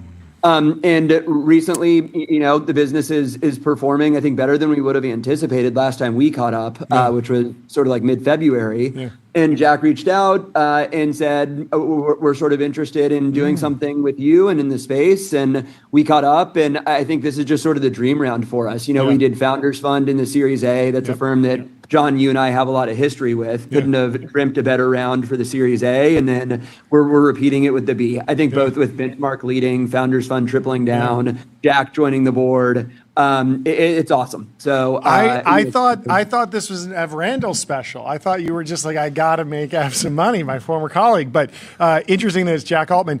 Makes sense though. I mean, Lattice, a lot of experience, like adjacent to the space, a lot of career lineage there. But take us through the product. How has the company evolved? What's traction like? Let's see, launched in February. We entered February pre-revenue. We had some design customers. It's tough to do this thing where you like predict how the first few months are going to go because you have no data history. On February 10th, literally no one knew who Monaco was because we didn't have LinkedIns that were up. We didn't have a website that was up. We went from sort of like this deliberate stealth mode with design customers where there are a small handful of people that we were partnering with to build the product to trying to make as big of a splash as we possibly could. And I think we sit here 3 months later in May, and we sort of blew past all of the sort of business performance expectations that we had in that period of time, measured by number of customers, revenue, customer sentiment, which is maybe the most critical of those things. But just sort of couldn't have hoped for a better start to the business. Okay, in go-to-market, in sales, I imagine that there's a ton of processes that you just want to make reliable, more efficient, all of that, and I'm sure you're executing on that. But I'm interested, has anything stuck out to you that's sort of like the Studio Ghibli moment for this sector? Like, image generators came out, it was like, yeah, you can make a picture of a horse or a cat, but then there was this thing where it was like, oh, no one really knew that was coming, and then all of a sudden it was like this delightful new experience. Now you can turn yourself into a cartoon if you want. Is there some net new process or your customers, when you see them use the product, you're like, oh, they're doing things a little bit differently. It's not just sending the email. It's not just the CRM management. It's not just all the other pieces. It's something that oh, this is uniquely enabled by AI. Yeah. I think there are 3 things that come to mind that differentiate Monaco relative to anything else in the market. And the third one is sort of the it will shock us. It will shock us. The third one will shock you. This is good. It'll be the Ghibli moment. Perfect. Let's do it. To use Coogan's language. The first 2, and I won't go super deep on these things. Sure. I'll time box this to 30 or 40 seconds. Yeah. The first 2, we're an all-in-one. So we replace traditional or legacy CRM. Yep. These are your Salesforces, HubSpots, Adios. Yep. We also replace all the disparate tools that integrate to those traditional CRMs over APIs. Yeah. And so we're an end-to-end platform. We're an all-in-one. Maybe the rippling version for go-to-market. So that's the first category. That in and of itself isn't the Ghibli moment. The second category is that we are AI native. Just sort of definitionally, we started, let's call it post ChatGPT. The way that we think about being AI native, agents are the first line of defense. The things that historically speaking, sales users like me, people in RevOps, SDRs, those workflows that we were doing with manual or human labor, we now have agents doing. And you should think about the user of Monaco as having this like front row seat to all of the work that the agents are doing on their behalf. So that's number two. The third thing, and this one is like a little bit contrarian, like Peterism, and it is maybe the thing that I think we have a unique competitive advantage in. It's very difficult for any of our competitors to get right or even be able to do. And that is, there's this thing right now that's like the forward deployed engineer, the FDE, is like the most valuable asset in deploying AI successfully across enterprise. And you see these, OpenAI and Anthropic investing billions of dollars in these almost like Accenture style consultant type companies. Well, we sort of invented this concept of the forward deployed AE. Okay. And every customer that we have is paired with a startup sales expert, somebody that has deep experience doing startup go-to-market. And you should think about a lot of our customers. These are seed and Series A startups that, one, don't have a lot of experience in go-to-market, a lot of technical founders and technical early teams. And so this is a very complementary skill set. But two, just definitionally, they have no experience working with the platform and agents that we have in Monaco. And so that buffer, that layer between the customer and the technology itself, that is our forward deployed AE, that is some of like the secret sauce for us in terms of making Monaco work better than any of the competitors that you try and just like deploy these agents and the technology in the wild without anybody making sure that you're successful.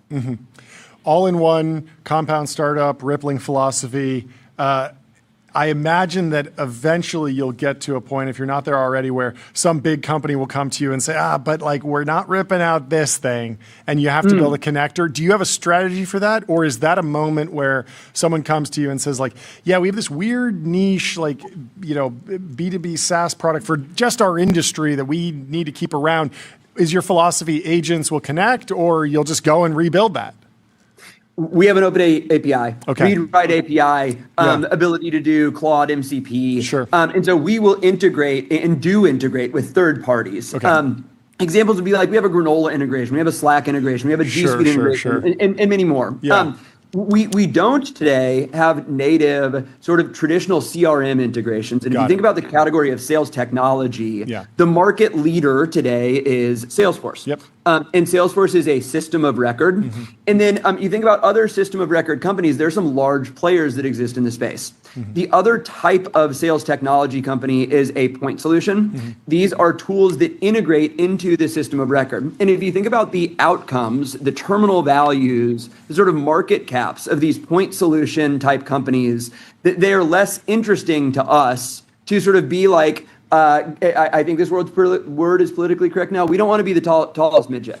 We want to be the market leader in sales technology. And in order to be able to do that, we have to disrupt the system of record companies today, like the Salesforces of the world. But the space will become much larger than it is today because we are not just taking the IT budget away from companies that today are spending on platforms like Salesforce. We are taking the labor budget. And so Monaco is far more expensive than the traditional competitors that exist in the space. And it's because we're not a replacement for the traditional CRMs, which we're not just a replacement for the traditional CRMs. We were a replacement for you hiring a bunch of people to do this for you in a deeply integrated platform. Okay. Where can people go to get started? You're in public beta? We're in public beta, GA in the next couple months. Okay. I would love to come back. Yeah. So that would be fun. We'll gong it up. Who's the best sales rep at Monaco? Who's selling the most? Guys, I can't do that. You can't pick a favorite. Isn't it objective? Isn't it objective? There is an objective truth. You can't leak it right now. They'll get poached. Well, Mark Benioff will be flying them out to Hawaii. Yeah. Comes to him with the Dolphins. Yeah. He'll do his little thing. We don't have a worst sales rep, but I should say that name if we did. Okay. But, we don't want to be opposed. Yes. This is maybe like philosophically against what I would recommend for folks. We are in the fortunate position that we are just inundated in demand. Mm-hmm. We're still on team goals. The whole team is like really working with one another just to try and manage the demand that we have. Yeah. And so we actually don't even yet, to your point on like, isn't it objective? Yeah. We actually don't have a leaderboard. Yeah. It's just all winning. So what you're saying is Mark Benioff has to buy the whole company. Got it. How has the billboard campaign gone? It's great. I think these things we do the launch videos and a bunch of the launch posts and those sort of things that hopefully get amplified. We do the billboards. Our billboard strategy right now, we're just doing like a dollar symbol and then Monaco.com. It's a little provocative. We have these big poker tournaments and a whole bunch more. Who won the poker tournament? It was the CEO of Sindoso. His name's Chris Rudigarp. Nice. Another sales but chat. all of these things, it's sort of like 1 + 1 + 1 + 1. It like equals 10. It's like the billboards compound the poker tournament that compounds the post that compounds the trucks that are driving. Today we have a plane with a banner trailing Monaco behind it. I love flying this. Down the Bay Area. This is blimp adjacent. We're huge fans of this. Anyway, thank you so much for coming on the show. Congratulations on the milestone. And always counting down the days till GI. Talk to you soon. Have a great day. You guys are the best. Thank you for having me on. Great to hang, Sam. Goodbye. See ya. Up next, we have Kevin Hartz from A-Star. He's the co-founder and general partner. He's a star He himself. is A-Star. Is that why he named it A-Star? He's like, I think of myself as a bit of a star. Kevin Hartz, welcome to the show. How are you doing? Hey, guys. I'm doing great. So great to see the both of you. First time on the show. Welcome to the show. That's crazy. It is crazy. I feel like Huge miss. you've been We've talked about so many. We've talked about so many of your investments and so many of the projects you've worked on. Well, it's funny you say that because I'm sandwiched between Sam in Monaco and Judgment Labs, and we have A-Star has a small check in each one of those, so it feels very, very comfortable in this position. So you're the man behind the curtain, with a curtain behind him, actually. But that's not. We're not here to talk about Judgment Labs or Monaco. We're here to talk about A-Star. Give us the latest news. What is the update with the fund? Well, we've just announced today that we've raised our third fund. It's $450 million. Let's do it. Okay, so seed fund, $450 million. So like one AI lab, is that the plan? Or you're going to split this up between like two companies these days? I mean, valuations are high, but what's the strategy? It's a good point. It would be, if it was a lab, it would probably be just about one company. Yeah. No, we are sticking to our knitting. Okay. We are generalists, so we're looking at all different types of businesses. Yeah. Certainly in this super cycle that we're having right now, it's driven by AI and the application layer of AI, and we're investing pretty aggressively in that space. But our checks tend to be $3 to $5 million, although we go higher up to 10 and so on.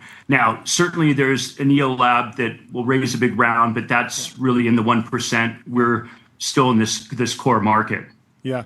Where are you fishing? What lakes are stocked these days? Are you fans of the mafias or the universities or the dropouts? Like, there's so many different pools of entrepreneurial talent. Where are you finding success at seed? Yeah, that's the right question, is how to source this talent, how to be in front of everyone else, how to meet these founders when they're still working in their gigs or still in college or in sometimes even high school. I will say ages have declined on average. Like you're now seeing more and more founders that are teenagers. Yeah. And, I like to think of it as having, seen we had Bill Gates and Steve Jobs in the 70s. When they were teenagers, they started their company, and that was such an anomaly. And you fast forward to today, and it's really dramatically changed. So to answer your question, I think of folks like Corey Levy at Z Fellows, who's just terrific at finding dropouts. And more and more, they're high school dropouts as much as they are college dropouts. Yeah, it's remarkable when you meet a founder and it's like Corey did the deal like 3 years ago, and you're like, just getting started. How are you thinking about incubations with this new vehicle? Is that going to be opportunistic? Yeah. Do you expect to have it, or do you expect to have kind of a certain amount that you're aiming for? What's the philosophy? Well, incubations are, I mean, I don't like the term incubation. It kind of sounds like this like kind of sort of contrived venture. We like to find founders and spend time with them and help them kind of develop ideas. And we've done this a couple times. We did this with a mortgage AI business that's run by a founder named Michael White, who came out of Block.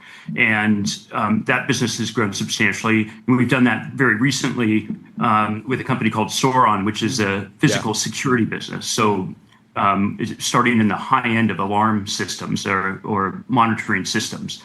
That is really just a bet on, you see all this stuff happening in autonomy, autonomous cars and robotics, and a lot of money is invested in that space. And when we see that happen, that usually means there's like dropping price of LiDAR, cheaper sensors and the like. And, that means an opportunity, in this case, in the home security space. Wait, is there an application for LiDAR in home security that I'm not aware of? Absolutely. If you have sensors around LiDAR sensors, you can know exact distances. You can track objects more effectively in different weather. Okay. And see in the dark. That doesn't become available when they're so expensive, but it absolutely becomes a very meaningful aid to understanding a scene when the price drops. That's fascinating. You're obviously have an incredible track record in Silicon Valley, but I'd love to know about the mood among LPs around a $450 million seed fund, because we talked to a lot of the mega funds, and then we'll talk to solo GPs. We had one on the show last week that raised a $50 million fund, and I'm wondering about, are LPs looking for a particular strategy with that size of fund? What's the appetite? Like, how do you talk about like where you're positioning for the long term? Just any of the dynamics around that particular fund size at this particular time in the market. Yeah, great question. It was a step up. Our first two funds were about 300 million each, and we went up to 450. But we do have 5 of us on the investment team, and we're expanding the team. So if you look at kind of divide the amount of capital by the number of those putting that capital work over the period of time over a couple of years, we've been successful. And our first 2 funds are in top 5%. Kind of category. Thank you. I'm a venture capitalist, so I have to brag a little bit. We've been very good at sharpshooting, meaning we haven't plowed money and we've really waited for the right companies and spent the right amount of time with these companies and helping them grow. It's kind of expressed in we have an incredibly high conversion of seed to Series A, which, if you would imagine, typically most companies don't even make it past the seed stage, the 0 to 1 phase. And so, we don't want to disassemble our model by spraying capital out there. We think that's very different from the multi-stages that have almost this incentive, with the fees against very large capital bases. We're very opposite of that. How do you stay collaborative, or are your elbows getting sharper with this fund? I mean, we have a mutual friend who has a similar size seed fund. I know you guys have collaborated a ton on deals in the past, but I know you guys are also both very competitive and want to put up top funds, and I'm sure it can get tempting at certain points of, hey, I could get 20% ownership in this company, and I don't necessarily want my buddy, it doesn't necessarily benefit my fund to give 10% to someone, even if they're a great friend and could also help the company. Yeah, it's challenging. Our partner, Gautam, his wife is Christina over at the GP over at Chemistry. And, if he wins a deal over her, I can only imagine what would happen.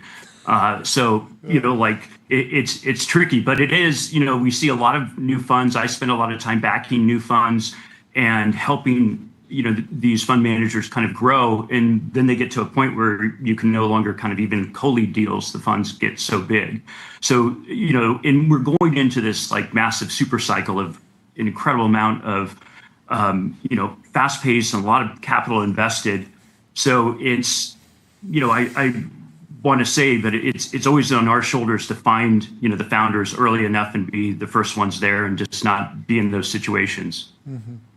How are you thinking about services as a software, the AI economy expanding beyond software and IT spend? I mean, Sam Blond was just talking to us about like the forward deployed account executive, and we talked to Long Lake about buying companies that are heavily service oriented and infusing them with AI. And I'm just wondering if there's going to be a boom in de novo companies that are more services sector focused, and what you're seeing in that category right now. Yeah, well, you really have to turn towards Palantir and just give them a nod, because this forward deploy engineer thing back in 2004 or 5, was like universally, hated by the world and the investors and so on. And they really gave us 20 years of a look at how to make that incredibly effective. And generally, though, I think that it's in the early stages that this kind of custom work is done, and that may lead to kind of automating things over time. And then the flip side that to critique it would be simply that if you look in other kind of boom eras, the consulting services really did well. When the markets pulled back, they were hit almost the hardest. So there's certainly a trade-off there, but to get new services into these old markets, we're just going to have to get our hands dirty.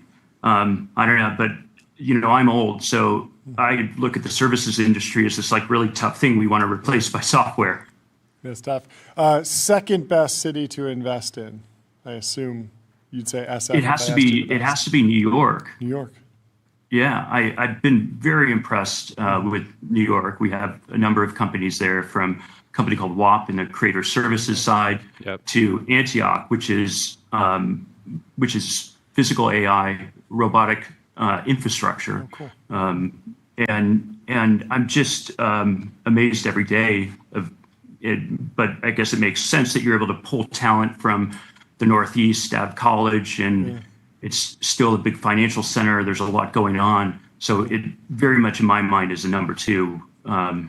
Nothing's even close, not Austin or anything else. Yeah, that makes sense. How often do you find yourself backing teams that are building things that are on that, or you expect could be on the roadmap of the labs? Because in certain instances, even if the labs care about a certain part of the application stack, that doesn't mean you just shouldn't still back a team, right? It's just a new version of what if Google does this, or something along those lines. I want to say that the startups, you've always got to hope and pray and expect that the startups are going to win. This is the big question of our era: is do we go ahead and build all these, put all these apps forward, or build all these applications only to be steamrolled by the big labs? We saw that happen in the 90s. Bill Gates and Microsoft would watch and see what people would build on, on Windows, and then they build their own disk compressor and give it away for free. So this is like a pattern that these monopolists do. In this case, and our companies need to show that they can stand on their own 2 legs. We're in businesses like Decagon, which is AI customer service. It is the best product in the market, and they have to stay the best. And we know they can do it. Yeah, that makes a ton of sense.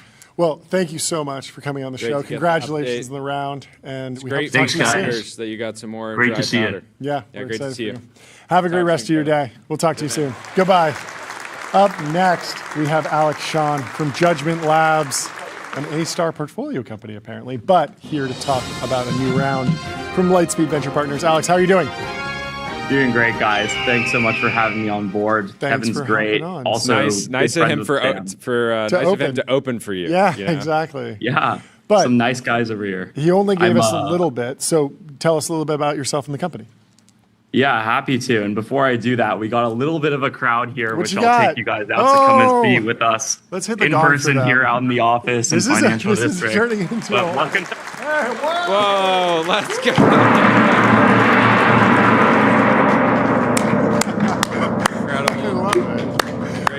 Great to have you here with us, team. Here in Financial District and the rest of SF. But thanks for having me. Amazing. On board. Explain the orange suits. Yeah.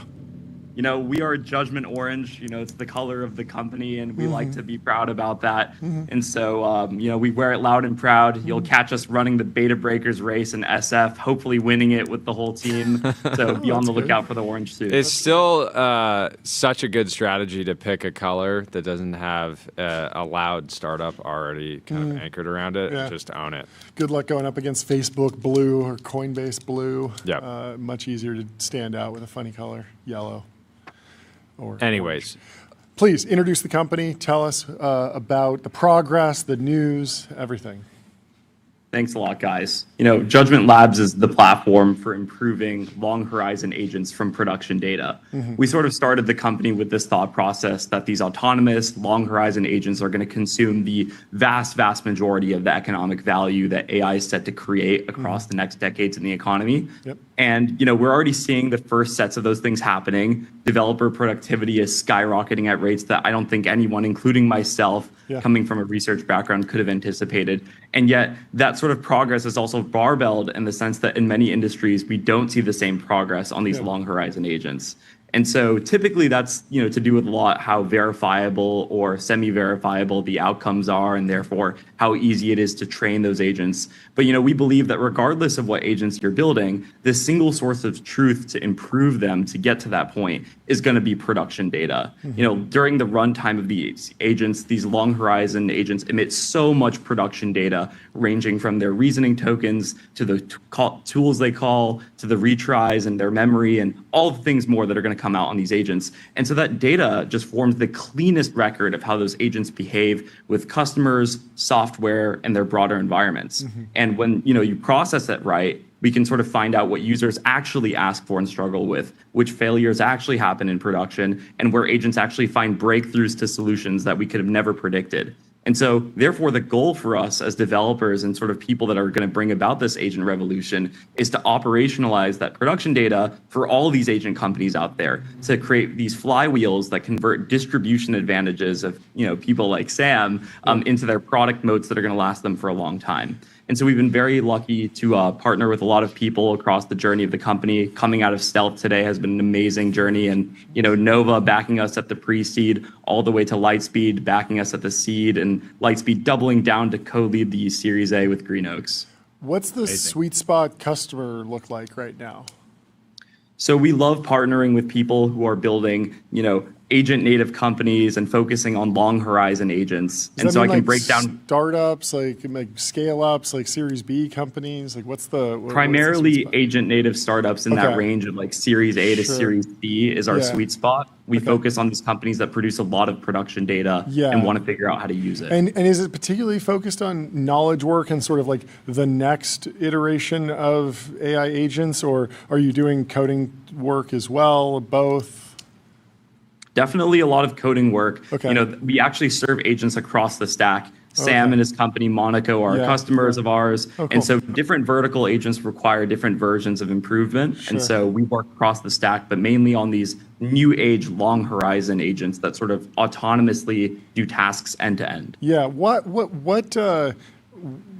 are you helping with specifically? Because I imagine that if Monaco builds an AI SDR and an agent that goes and runs around and figures out everything about a customer and builds scripts and battle cards and all the stuff that they do, all of that's logged. They have it somewhere. Where's your value add? Like, why are they a customer?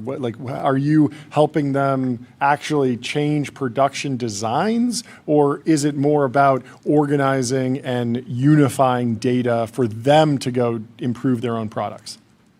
Great question. Mostly the latter. Okay. So if you think about in practice, improving those agents is really challenging for teams. Okay. And so like most teams with all those logs that you're saying that they store Yeah. have to sort of manually comb over these tables and tables of data. Okay. And so whenever they find a failure case, the question often in the case is not just like, is this a problem, but it's, how frequent does this happen? Sure. Are our most important customers affected? Yep. What task types are most affected? Yeah. And so being able to chop up and parse this data using other agents, in fact, Yeah. to sort of pinpoint the exact failure modes and therefore the exact part of an agent framework or an agent harness is exactly what we help these companies do. Interesting. Jordy? Next breakout agent category. Use outside case, of yeah. Coding. Yeah.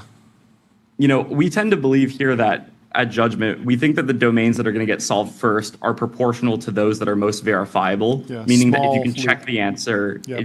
this is the smallest feedback loop, exactly. So I would say that a lot of these domains are going to be the ones that are quantitative. These are things like, the coding agents are easy. You can imagine the site reliability and ticket resolution agents next, and then the ones that do math.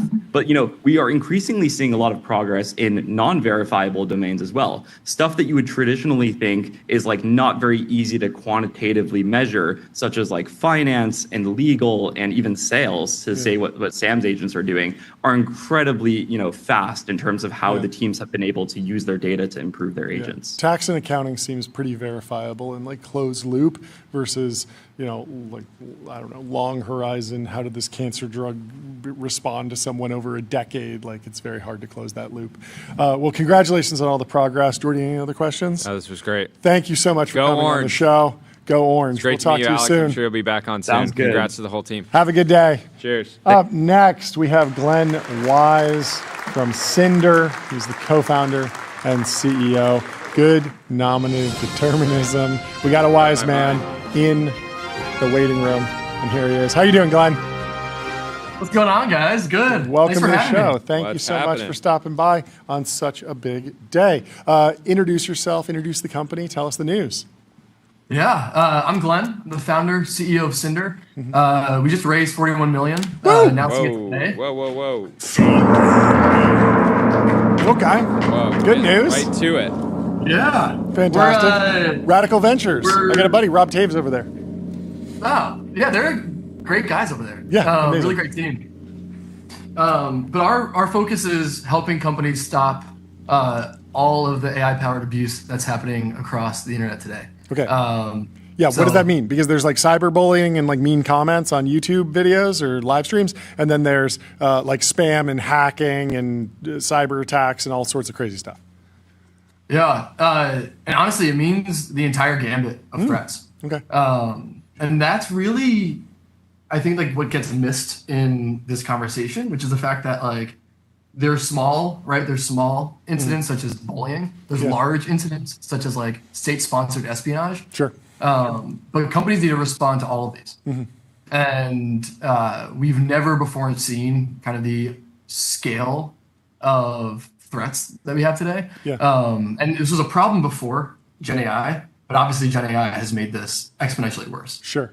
So it says customers include OpenAI, Spotify, Depop, Black Forest Labs. I'd love to know about how much of this is happening like internal to a particular product, like someone is effectively doing internet graffiti on like the Spotify comments. We get comments on our Spotify sometimes. They're usually pretty positive, but I could imagine a state-sponsored actor wanting to take us down and writing a bunch of mean comments versus, and that would be something where you would go to Spotify and say, I can solve your problem internal to your product, versus there's a misinformation campaign that's happening on X or Instagram about Spotify and you're notifying them. Like, what's the trade-off there?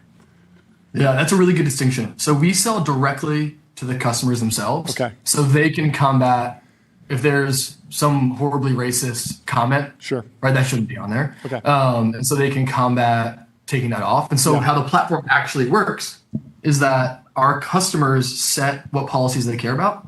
So they say, hey, we really care about some of the really big ones now, AI-generated NCII, so like AI-generated deepfake porn, right? Sure. That's a huge one, a huge issue that a bunch of people see.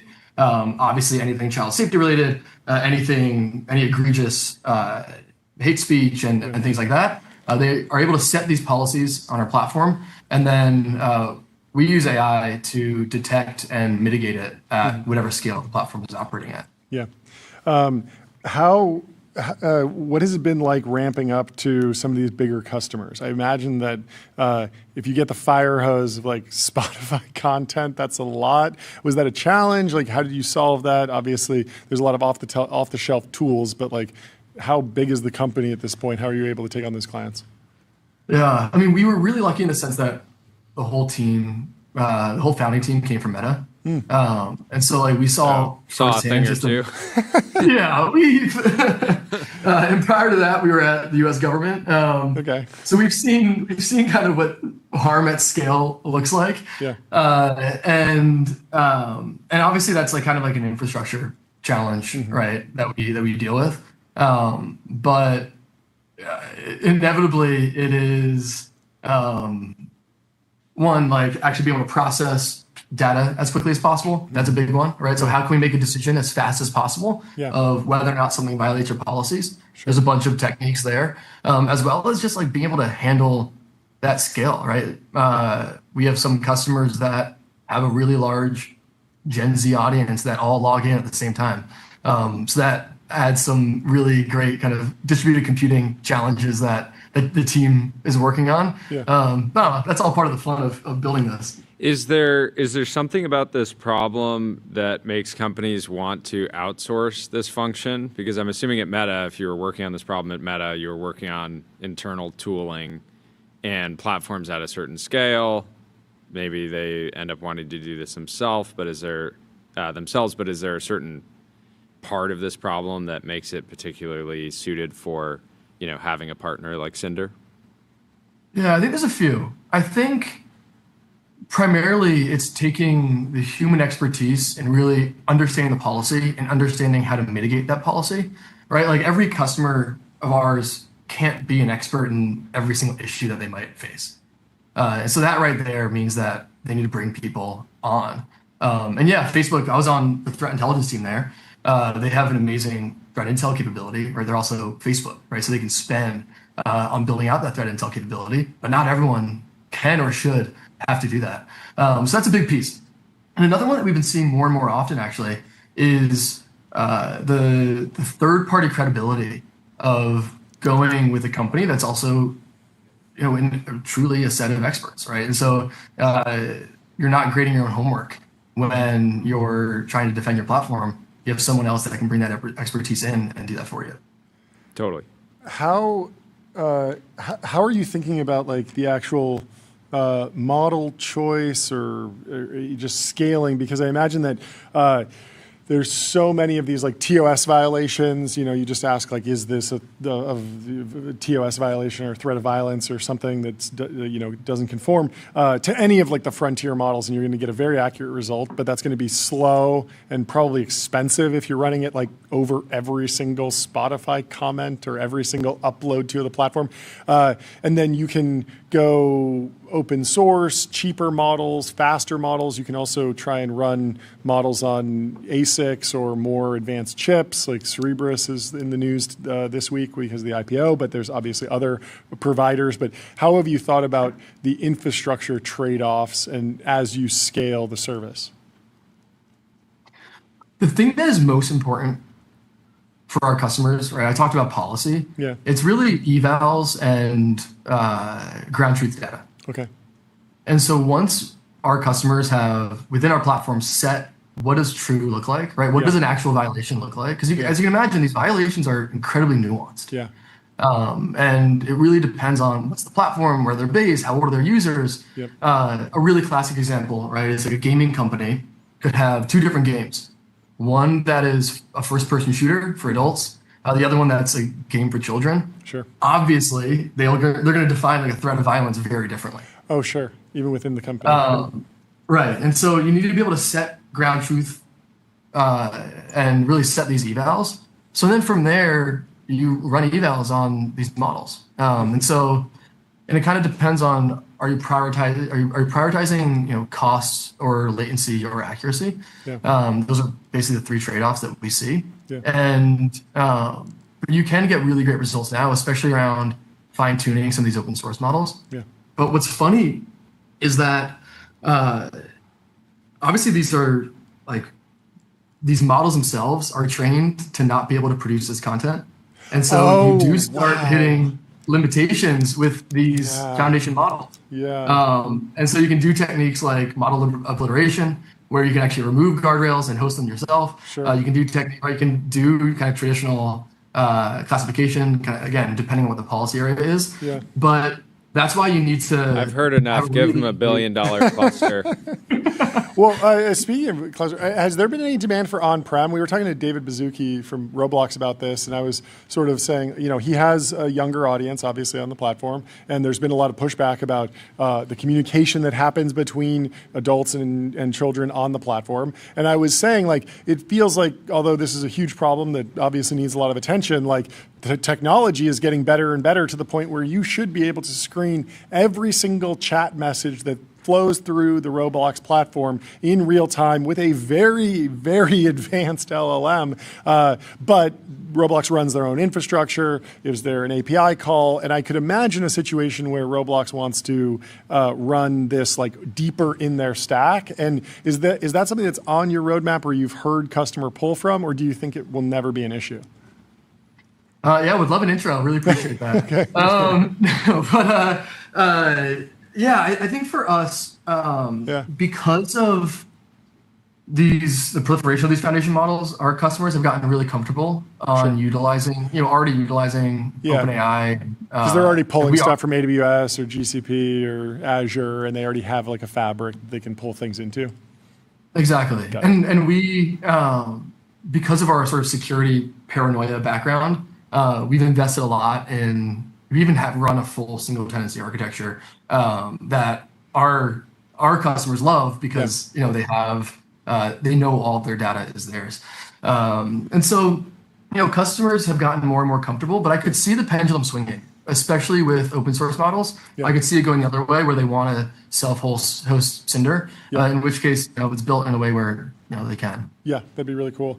Last question. Get me up to speed on your work with Black Forest Labs, because I believe that's a more unique relationship. They do benchmarking. It seems like they've shared some data, but can you get me up to speed on your work there?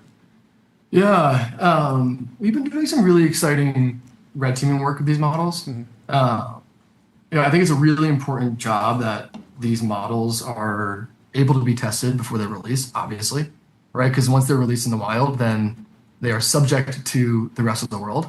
And so that's a lot of the work that we do as well, right? Is allow companies to set up those guardrails, but also allow them to not only test the guardrails, but test the models themselves.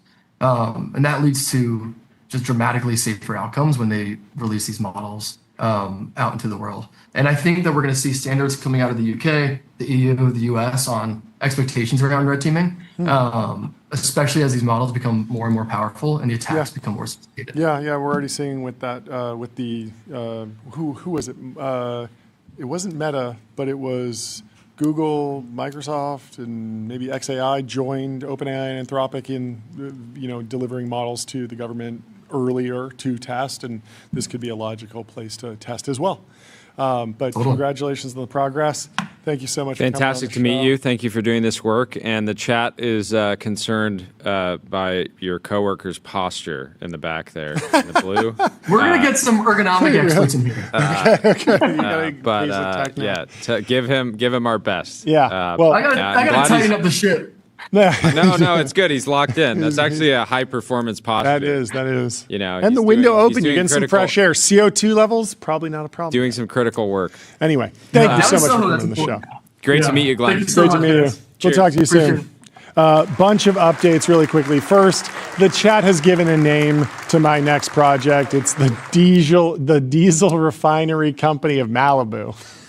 Get ready, Jordy. We're going to be pumping diesel fumes all over Malibu. It's going to be a boom time.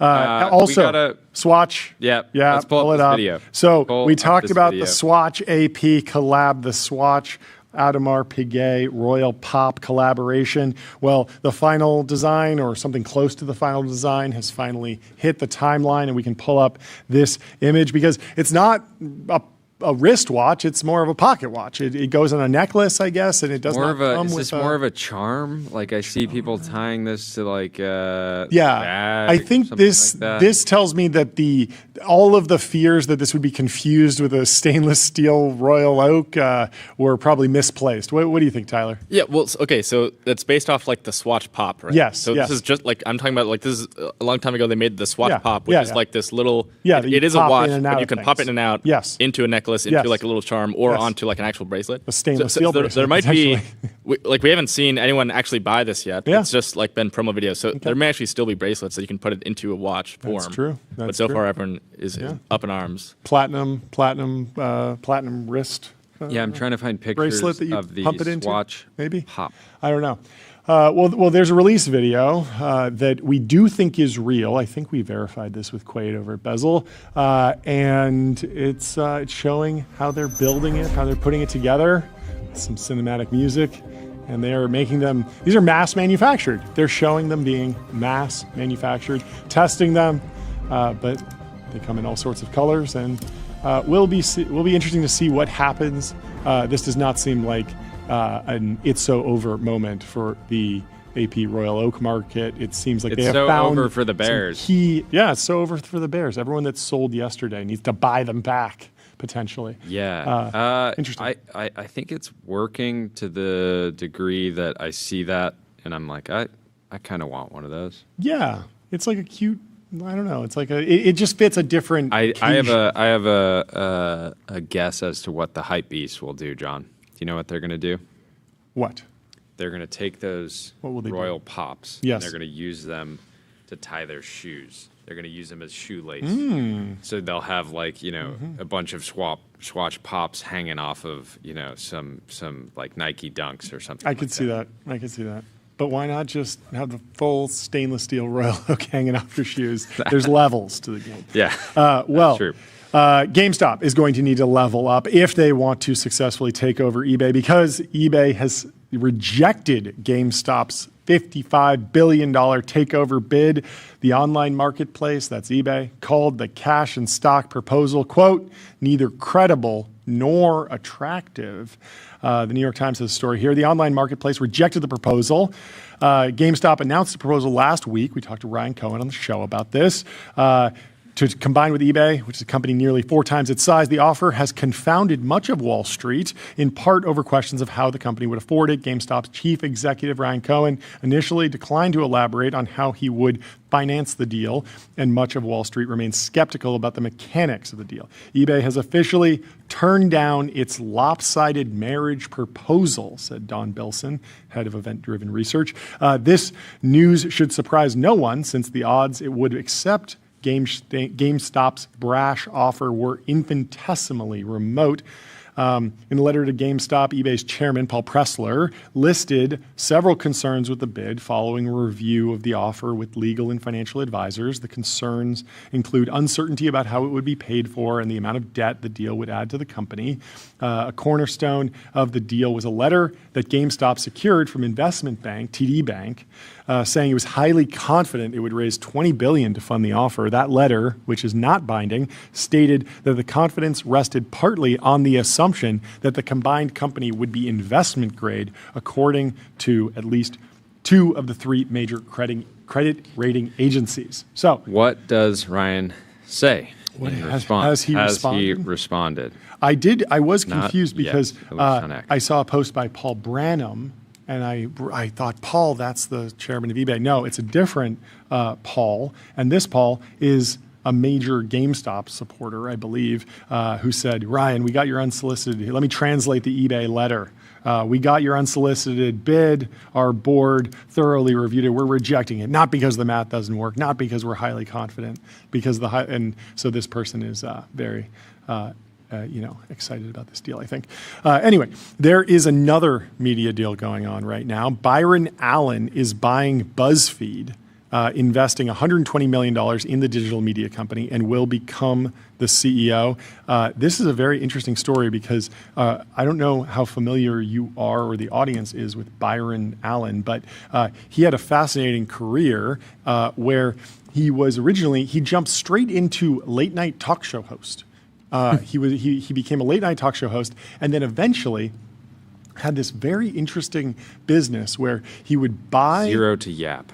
Basically, he would buy the rights to broadcast on TV in certain slots, in certain hours, and then he would independently go sell advertising against the programming that he would put together. And so the money would flow from the advertiser to him, and then he would pay to air his content on traditional TV. Interesting. It's very So interesting. he was sort on of the hook for the airtime, basically, but Yeah. any difference And- was but he was his- paying for the airtime, and then he eventually bought the Weather Channel and a number of other sort of traditional over the air TV stations, and sort of grew. He's also will be taking over the time slot from, I believe, Stephen Colbert post that changeover with a show called what is it? Comics Unleashed. It's a roundtable conversation. It's sort of just a podcast with a bunch of comics. And when I first saw it, I was like, that's so weird that they're replacing Stephen Colbert with a show about comic books. But it's not. It's a bunch of comedians. And Theo Von's been on before, and it'll be interesting to see how that show does in that slot. I think the cost structure of that show will be much, much lower. I don't think it's a live band. It's sort of just a studio with a round table and a couple chairs. And so I imagine that the economic equation works much better, but that's not what is in the news today. What's in the news today is that he is buying BuzzFeed and will become the CEO of BuzzFeed. BuzzFeed had sort of changed hands a few times, and now it is in the hands of Byron Allen. Jonah Peretti, who co-founded BuzzFeed 15 years ago or so, will step down as chief executive, but he will still serve as its president of AI. And if you love reading AI listicles, you're probably going to get a lot more of them, because I think that's part of the plan. But let's read through what the New York Times wrote about Byron Allen's acquisition of BuzzFeed. It's time for listicles to come back. Yes. Here are 5 key things to know about Byron Allen buying BuzzFeed. Number 4 will shock you. Byron Allen, the comedian turned entrepreneur, is buying a controlling stake in BuzzFeed, the digital media company that pioneered virality on the internet. Pioneered virality on the internet. That's a bold claim. I think that's probably true, but David after dentist would like a word. Allen Family Digital, a company associated with Mr. Allen, will pay $120 million for 52% stake. And this is a huge jump from where BuzzFeed was trading. I think BuzzFeed was trading around like 40 to 80 million market cap or something. So it's like almost a 3x premium. And we can get into the share price in a minute. But Mr. Allen will become the CEO. Jonah Peretti will become the president of artificial intelligence. Byron Allen, pictured there, is 65 years old. He will remain CEO of Allen Media Group, a news and entertainment company that owns local TV stations, as I mentioned, the Weather Channel, and a TV production arm. He also produces Comics Unleashed, not about comic books, but about comedians, which will replace Stephen Colbert's The Late Show on CBS at the end of the month. Did I lose this? I don't know. But it's an interesting story. Yeah, I'm sure there will be more developments on what happens with BuzzFeed as Yeah, the I'm story so continues. curious what the plan is. They had Q1 revenue of about $31 million, $31.6 million to be precise, and a net loss of roughly $15 million. Revenue was down 12.4% year over year. Yeah. So losing a bunch of money, Yeah. revenue's shrinking. Yeah. I don't think the brand is. I don't think it's a good brand at this point. Certainly has name recognition, Yeah. but I don't know anybody that wakes up in the morning and Homepage says, "Yeah, I gotta know what BuzzFeed is talking about today." Granted, there's probably a lot of people, and Byron is a media tycoon. Yeah. So. Now that's why I'm curious. Like, what's the play here? No, right? I Because think he sees an opportunity. If you had $120 million to just build a new media property, you wonder, hey, what could you actually do? So is there some massive audience that's still sneakily more engaged? Maybe he sees a pivot to prediction markets. Oh, I don't know. I don't know. What's like, on the cover of BuzzFeed today? Let's check it out. BuzzFeed.com. 50. Why would you put that thing in writing photos that prove people are the worst? That's the #1 trending article on BuzzFeed. 41 celebs people used to love and now can't even stand to look at. 22, they love the listicle, and they're getting longer. I was joking about 5 key reasons. That would never make the cut at modern BuzzFeed. 22 stories about boy moms and their sons that will make you cringe into oblivion. I don't want to read that. 32 people confessed the secrets they've been hiding, and these would destroy multiple people if they ever came out.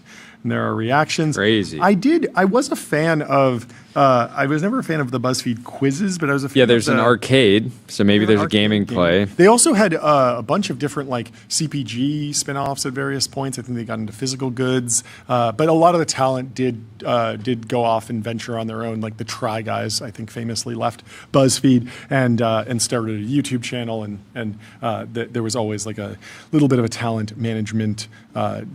Not always perfectly aligned. Anyway, we have the perfect guy to ask about this. I don't know if he's going to comment on any of this, but we can certainly try and ask him about it because we have Roger Lynch, the CEO of Condé Nast, with us here in the TBP and Ultradome. Roger, great to see you again. How you doing? I'm all right. For those, we were hanging out last week, but for those who don't know, introduce yourself. Let's go a little bit back in time, take us on your journey, and then we can get into all the hot topics in media. Sure. Well, I've been CEO of Condé Nast for 7 years, but prior to that, I spent my whole career really in technology. Yeah. And primarily a fantastic guitarist. Thank you very much. Well, that was my life's ambition. That was an incredible performance. It's a little bit of just lore, I guess, but we can get into hobbies and things outside business. But take us back. What was the first job in media? How did you get to where you were? First job in media? Yeah, maybe that's a good place to start. Well, it depends on how you define media. Sure. Really, I spent my career at the intersection of technology and media. Sure. So the first company that I ran was a broadband business. It was one of the first broadband businesses in Europe, going back to 1999. And literally, one of the first things we did is we did a deal with the NFL to stream live NFL games in 1999. That's crazy. How much demand was there for NFL in Europe at that time? Well, the reason the NFL was interested in it, this is back when Paul Tagliabue was the commissioner. He came over to announce this, crazy idea that we had. Was they were trying to build the NFL in Europe, and they're like, I hear people love football over there. Why aren't we making money? Why isn't it our football? They had, I think there was a team called the Amsterdam Admirals at the time. There was a European Football League they were trying to promote, and broadband was a really interesting technology, and I was really excited to see how it could be used to change how people consume content, and that's why we did that deal. And then I started an IPTV company, first video on demand, IPTV, and then Sling TV, streaming TV. Yeah. So always sort of at the intersection of technology and media or content. Then I ran Pandora, the first company I ran that I didn't start. I loved Pandora. Yeah, Pandora is truly when I think AI of magical. Company. When I think of Very much magical. so. When I think of magical technology experiences in my childhood, I think of Pandora. I think of being in the garage with my dad. We'd be like playing pool, listening to music, or tinkering on something. So many obscure songs on Pandora. It's amazing. Was there some sort of unique opportunity with Pandora around treating it like a radio station? Because it feels like there was some sort of licensing deal on the back end that was not the same as Spotify or iTunes Store at that time. Because the trade-off. I remember I must have been intuitively at the time. I was like, okay, this is a fair trade-off. Like I'm used to going to iTunes and having to pay 99 cents, or I can just kind of like roll the dice. Yeah. Maybe I'll get my favorite song on Pandora. So I found myself on Pandora a lot. And Pandora took advantage of some rights that allowed them, compulsory rights, allowed them to stream all of that content. And but one of the trade-offs was you couldn't choose the song. Yeah. And so they did launch a subscription. This was long before I joined.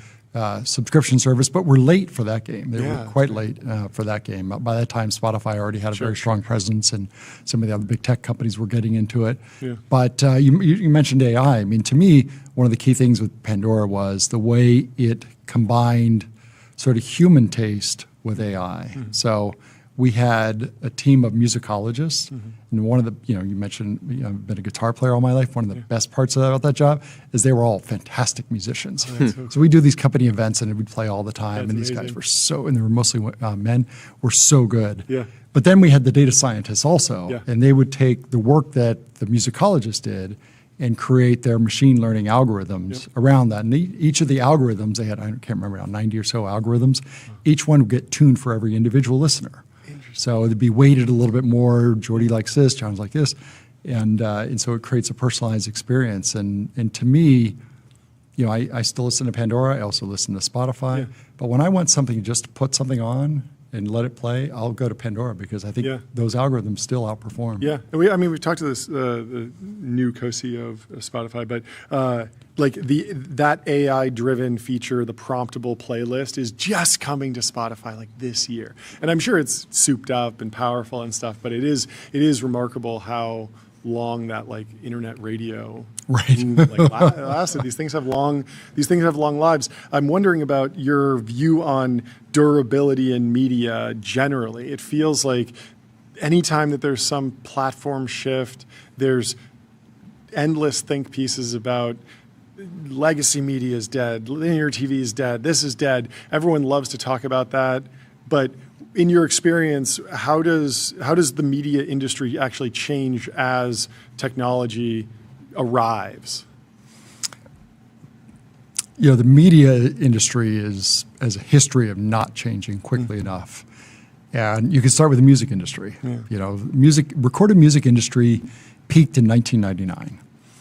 And then, Napster. And that's sales revenue.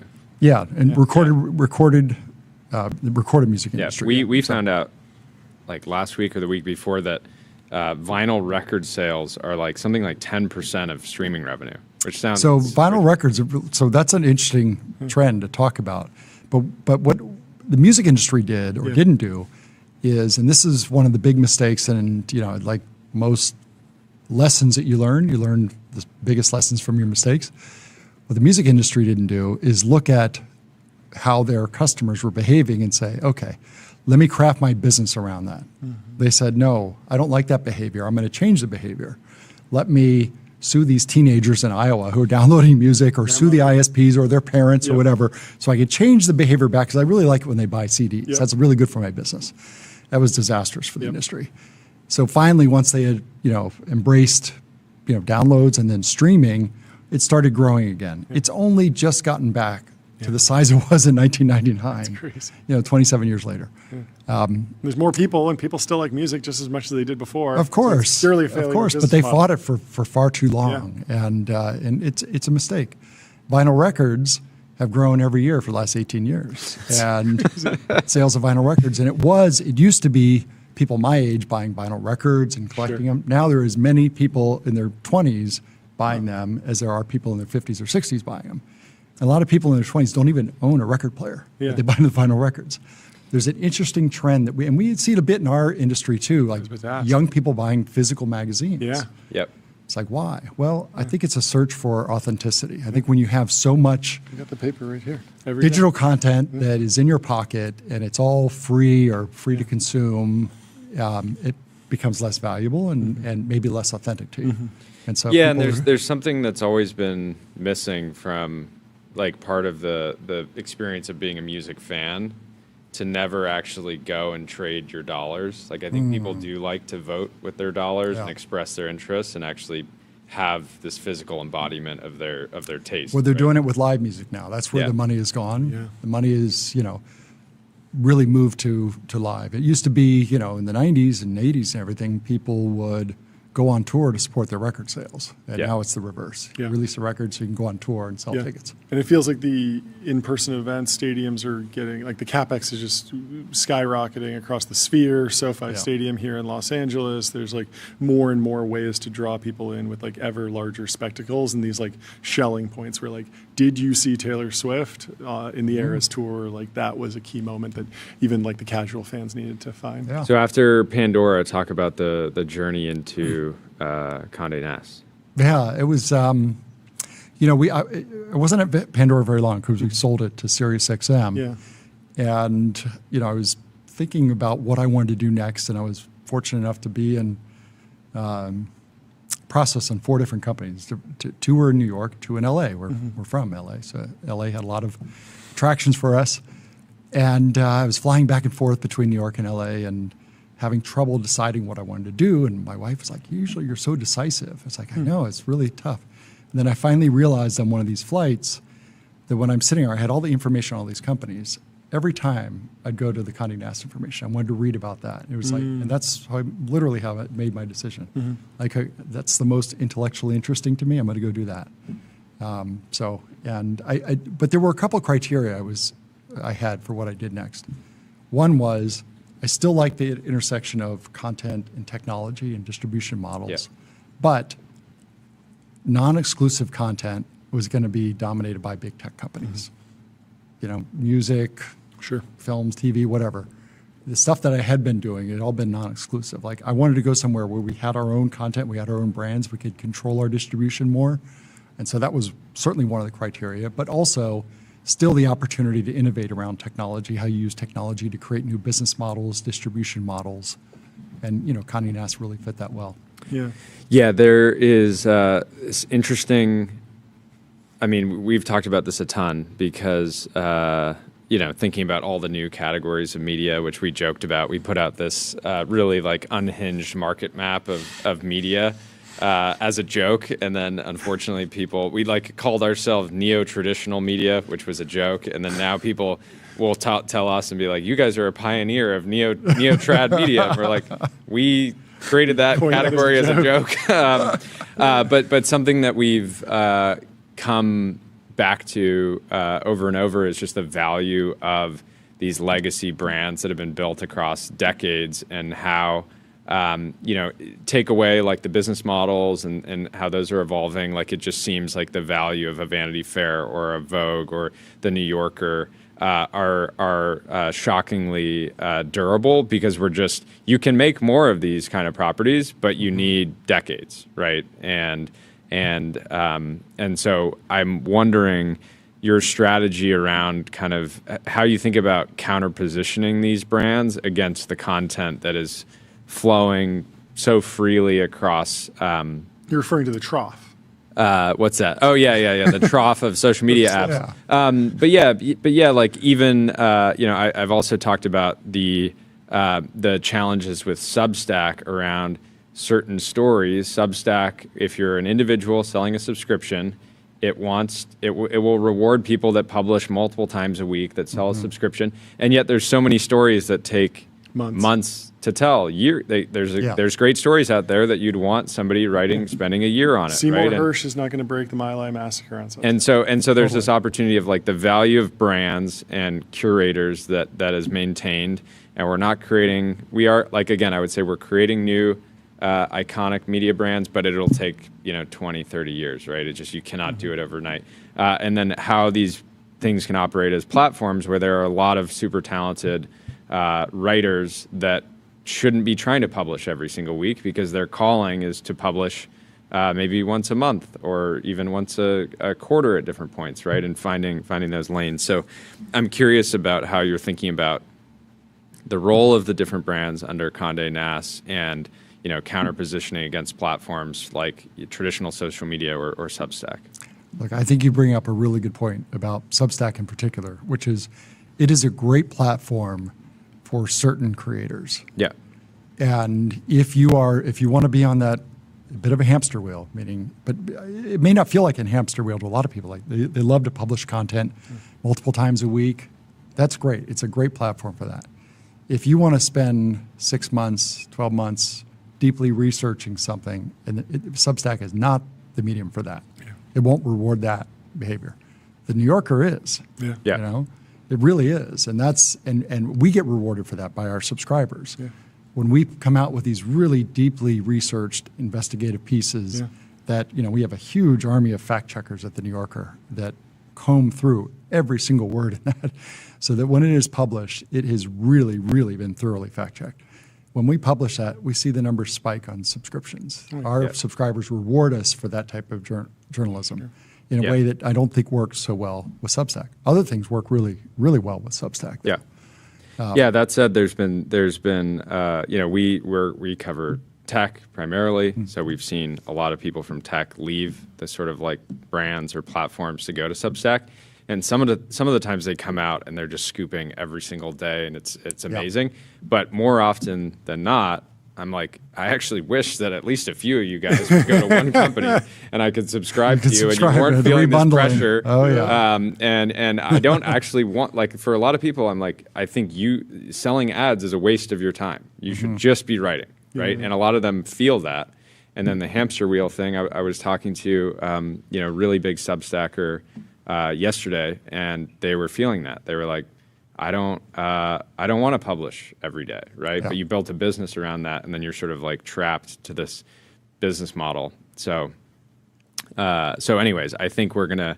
I've said it. I think in this age of AI and this age of slop and sort of like ultra fast media, I believe that being a true journalist, being a reporter, being a writer is only gonna. I think it was always relatively high status, but I think it will even go up and up and up over and become more valuable. And it's more valuable. It's like we want people that are doing original journalism, fact finding. It's so essential, and then also, just spending the time. I mean, we're sort of a symptom of the internet, right? We make ultra fast content, right? I don't expect people to watch most of any of the shows from last week, right? Maybe there's some interviews that are sort of durable, but the majority of the commentary, it's comes and goes, right? We expect people to watch it in the 24, 48 hours that we create it.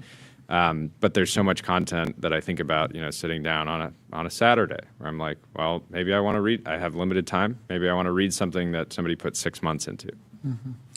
Look, I think it's important to know what you're good at and take advantage of that, and not try to be something that you're not good at. And you guys are really good at exactly what you just described.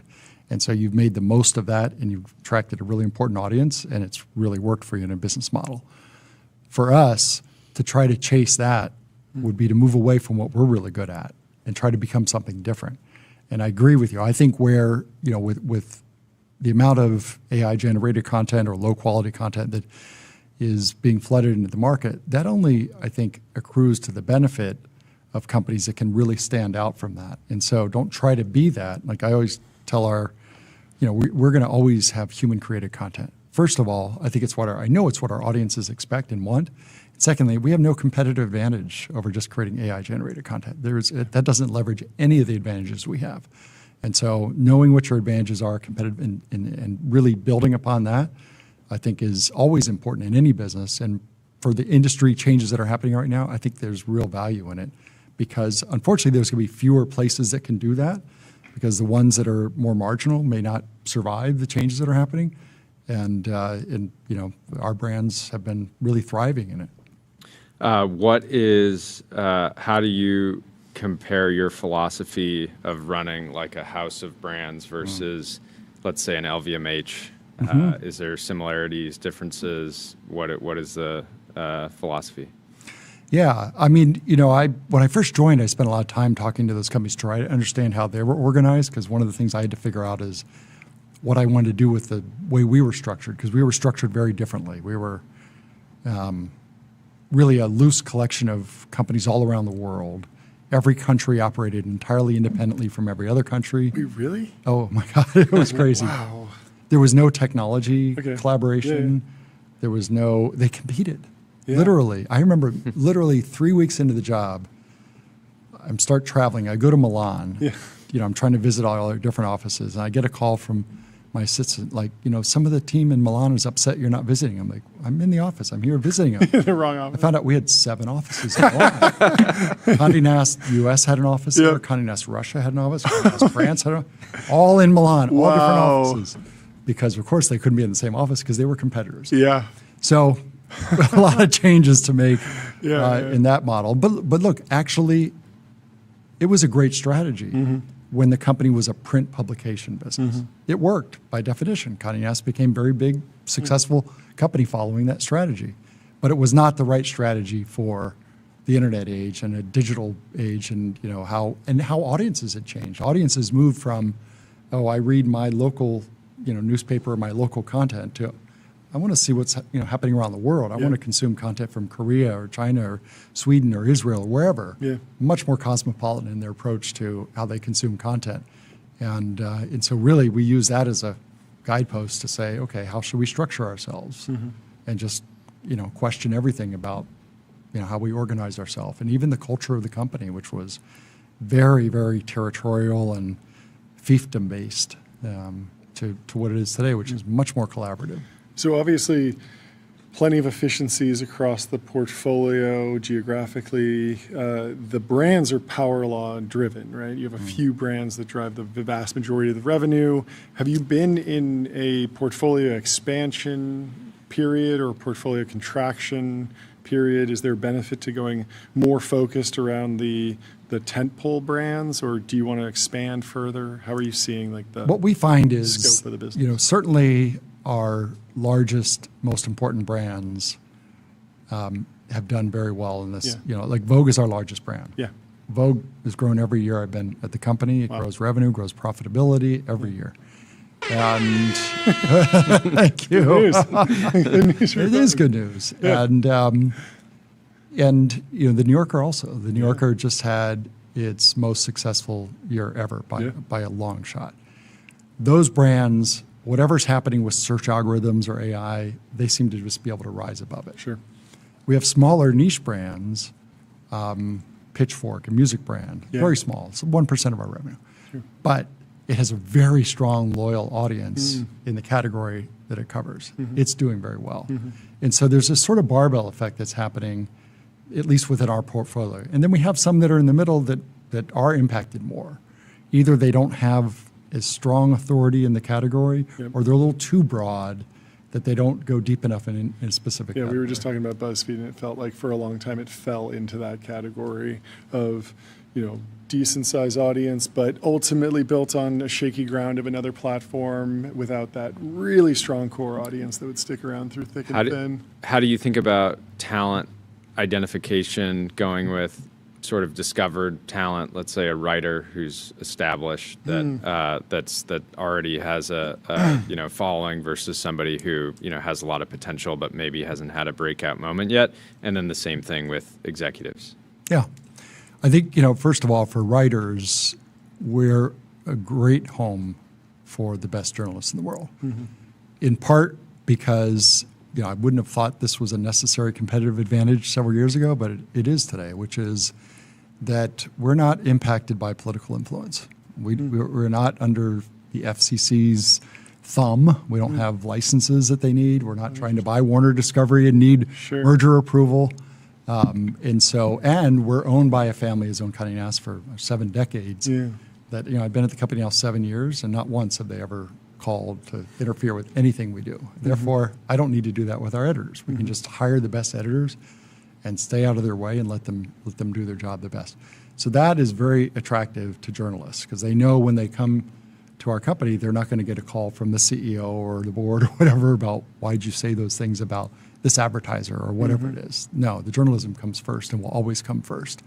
So that helps us attract very established writers, but at the same time, we also are a great place for people earlier in their career to learn because they can learn from the best. So we always try to make sure that we're recruiting really high potential new journalists into the company, as well as the best external.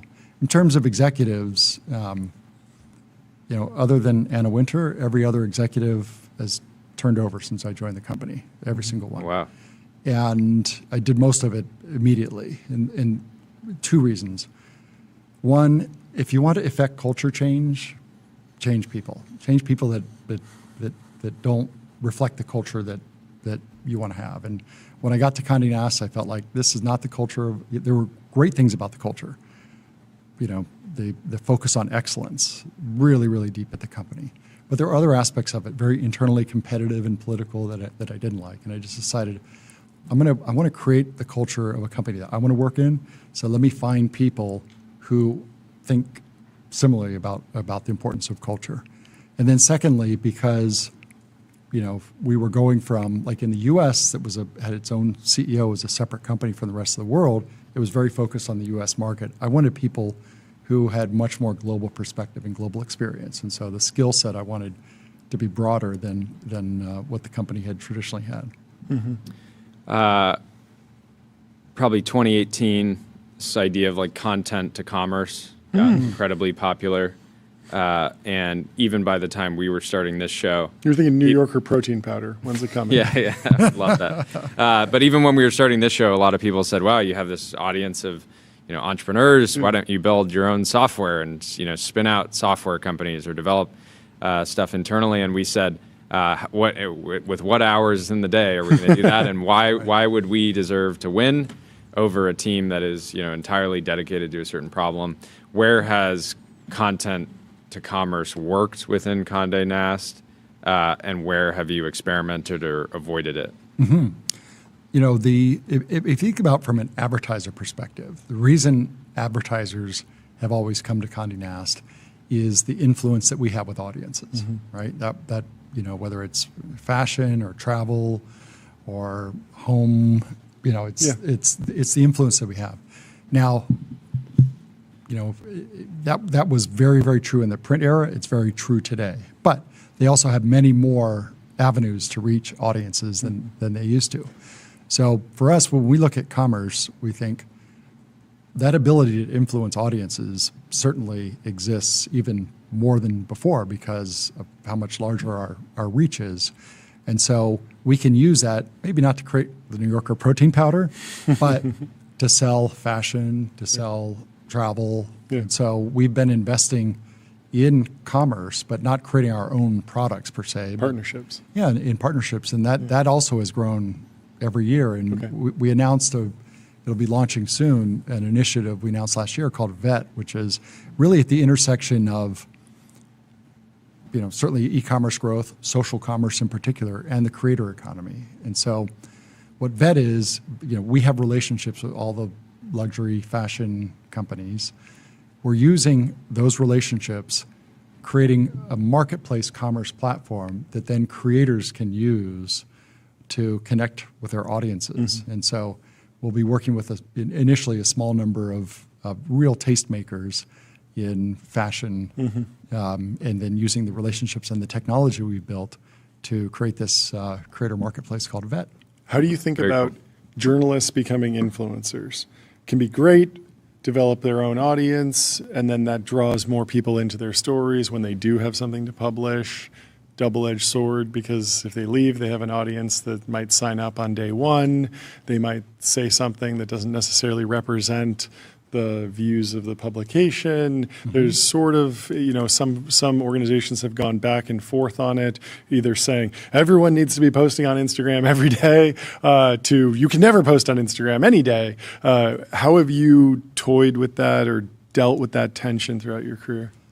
Because we have, as you said, a house of brands, our brands are very different. So, a journalist for the New Yorker may be very different than a journalist for Vogue in their approach to that question. So, we don't have hard and fast rules that we would So no apply. one size fits all. Definitely not one size fits all. But we do know that, journalists that are able to build profiles for themselves tend to be good for business. Totally. So we certainly support that.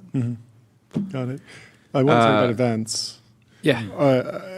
Are events more power law driven? Do you want to raise the long tail of events, do more events, and try and elevate to something where there's a Met Gala happening every week or something? I don't know. Where does the event strategy go? Events for us are one of the fastest growing parts of our business.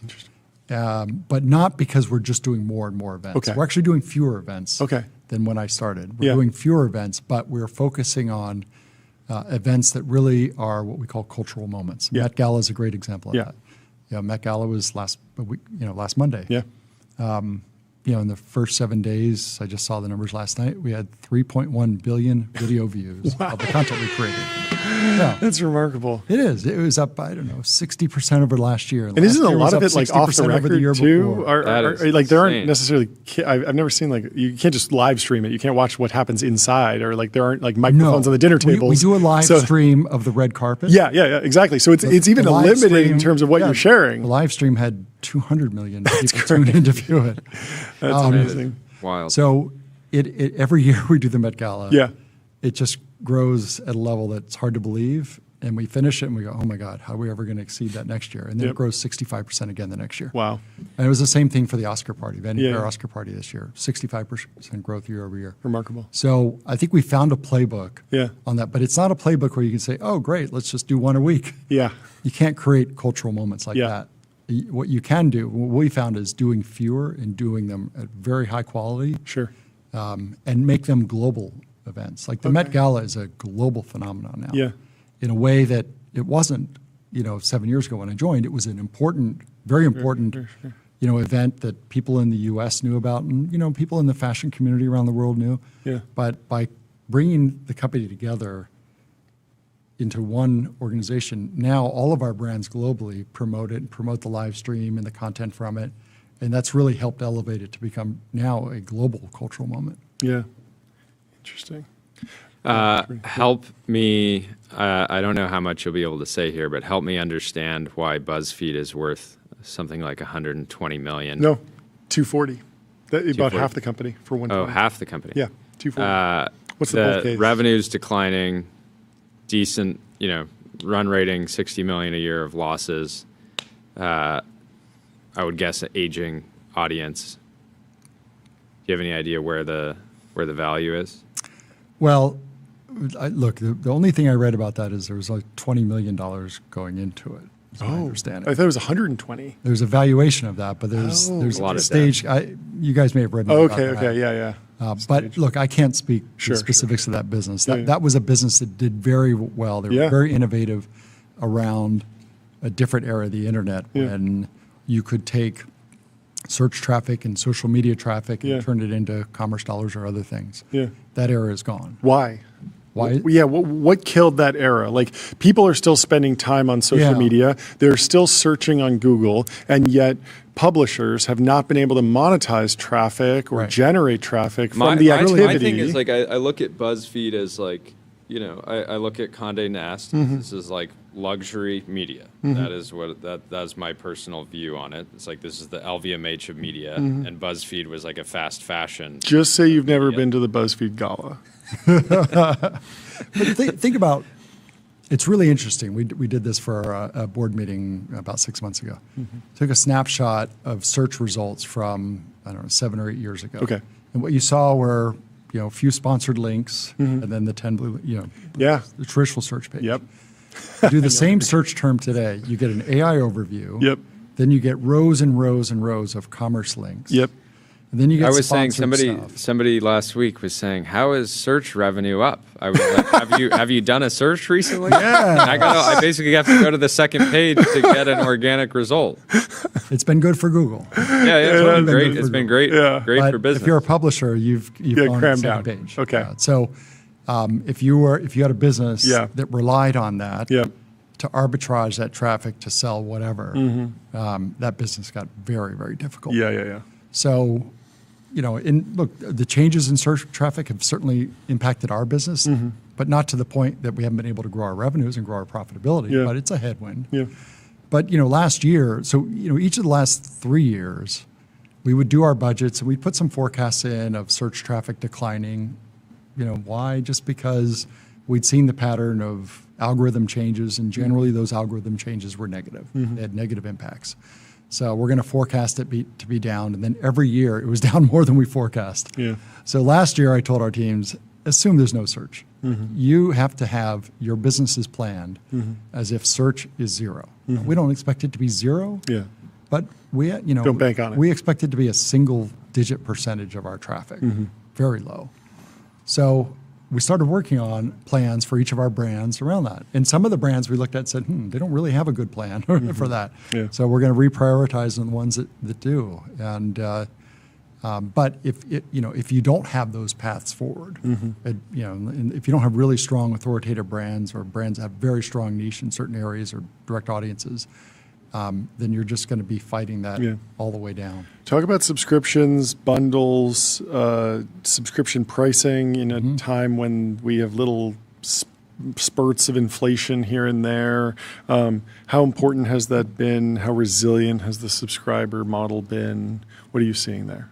You know, it's a very important part of our revenue stream, and what our digital subscriptions grew 29% last year, revenue. Wow. And they're growing double-digit percentages this year. So it's a really important growth area of our business. Yeah. And we're launching more digital subscriptions for more brand, like Pitchfork, small brand, just launched a subscription earlier this year. Tatler, another small brand in the UK, launched it. But our big brands, the New Yorker, very, very strong growth. Vogue is showing incredible growth in digital subscriptions. So that's an area that's important for us. And we think we've built up some really good capabilities, both on the technology side, but then also on just the people capability side too. Yeah. And then do subscribers get stuck in a mentality of I pay a certain amount and they're resistant to a price adjustment in a time of inflation, or is there some price elasticity there? We have raised prices on subscriptions fairly materially over the last couple of years. Okay. And each year we think, okay, we're raising the price. Yeah. The retention is going to go down, and actually the retention has gotten better every single year. Yep.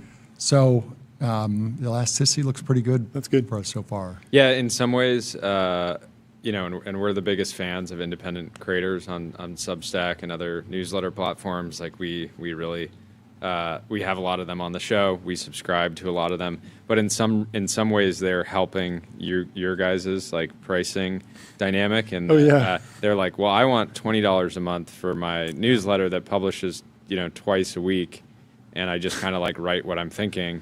And you guys are like, well, we're going to give you, all of these stories and all of this like video and images and these deeply researched stories. And so your product or a subscription for one of the brands starts to look like incredible value, because you're like, the alternative, my dollars are going to go way less far with an independent creator in terms of volume of stories. Now you don't get the same dynamic that they have, which people just like to support independent writers and content creators. That's a part of it. It's just you enjoy kind of helping somebody be in business. But I think that's an interesting dynamic. Can you talk about the further nichification of media? Architectural Digest, The New Yorker, these are already not niche publications, but they have a category, Vogue, GQ, right? There's a theme to the product. And what we've been tracking over the last couple of years is that the internet native media properties, the creators, have been able to find even smaller niches. So we've talked to someone who just does car reviews, or just does car dealership. The car dealership guy was a good example of that would not be a national magazine, but he's made a business work there. And I'm wondering if there's opportunity for more niching, or if there's value in not over niching a product, and how you're thinking about, because you see all these niches and you think, okay, maybe there's a roll-up strategy, or maybe there's some sort of synergy between them, but that's already sort of playing out on the platform, in the sense that YouTube is making money from both Doug DeMuro reviewing every car and the car dealership guy talking about the dealer side of the automotive industry. And these are separate from an automotive magazine that might sort of in previous era address both sides. I think where publications can get hurt is if they're caught in the middle. Sure. If you try to be too broad, too large of an audience, this is not the era for that. Yeah. 5 years ago, maybe that worked, but not today. You either need to be large and authoritative in a big category. Yep. Vogue is a good example. Or Architectural Digest. Yes. Or Condé Nast Traveler would be another one. Or you need to be really nailing a specific niche where you have a loyal audience that's willing to pay. And ad supported only, tough. That's if you have a brand where you're investing in the journalism, if you have to make significant investments in journalism, supporting that just with advertising is a tough place to be. But if you've got really content that people are willing to pay for, then, but to do that, don't get caught in the middle. Yeah, that makes sense. Tough place to be. The Devil Wears Prada 2 box office hit. Do you expect that to be a pretty major catalyst for Vogue? It's actually been a catalyst for Condé Nast broadly. Obviously the movie is based on Anna Wintour, and the company is based on Condé Nast. And but I was talking to our chief revenue officer a couple of weeks ago, and we had a really good first quarter. We exceeded budget, and second quarter was looking strong. And I asked her, what's driving the strength? And she thought for a minute. She said, the movie. And it's like, what? Wow. That's driving even other brands. Said, I think there's just more interest in Condé Nast in general. Now, I think it's more than just that, but I think the movie has created a lot of intrigue. And it's been fun. I imagine it's good for hiring, but can you zoom out and talk a little bit about the hiring pipeline? There's so much uncertainty in the job market. Should you become a software engineer? Are there going to be no software engineers? The AI can write stuff, but can't really do investigative journalism, but there's still a lot of anxiety. How are you seeing the next crop of great journalists develop right now? Yeah. Or advice that you give to new grads who want to work at Condé Nast? Well, we hire journalists and we hire software engineers. So of course. And it's different. And everything in between, business and finance and legal. Sure. Look, I remember my mom growing up, she always said, there's always room at the top, right? And it was good advice. If you can be at the best of what you're doing, there's always going to be room for you. That's remarkable. Moms have the best. That's so good. So for us, journalists who really excel, I think they'll always have a home. Mm-hmm. In terms of software engineers, we brought in a new head of product and technology really fortuitously in December. And December was really, you guys cover this very well. It was agent moment. A step function change. Yep. And so when he started, I told him, you need to question everything we do. Mm-hmm.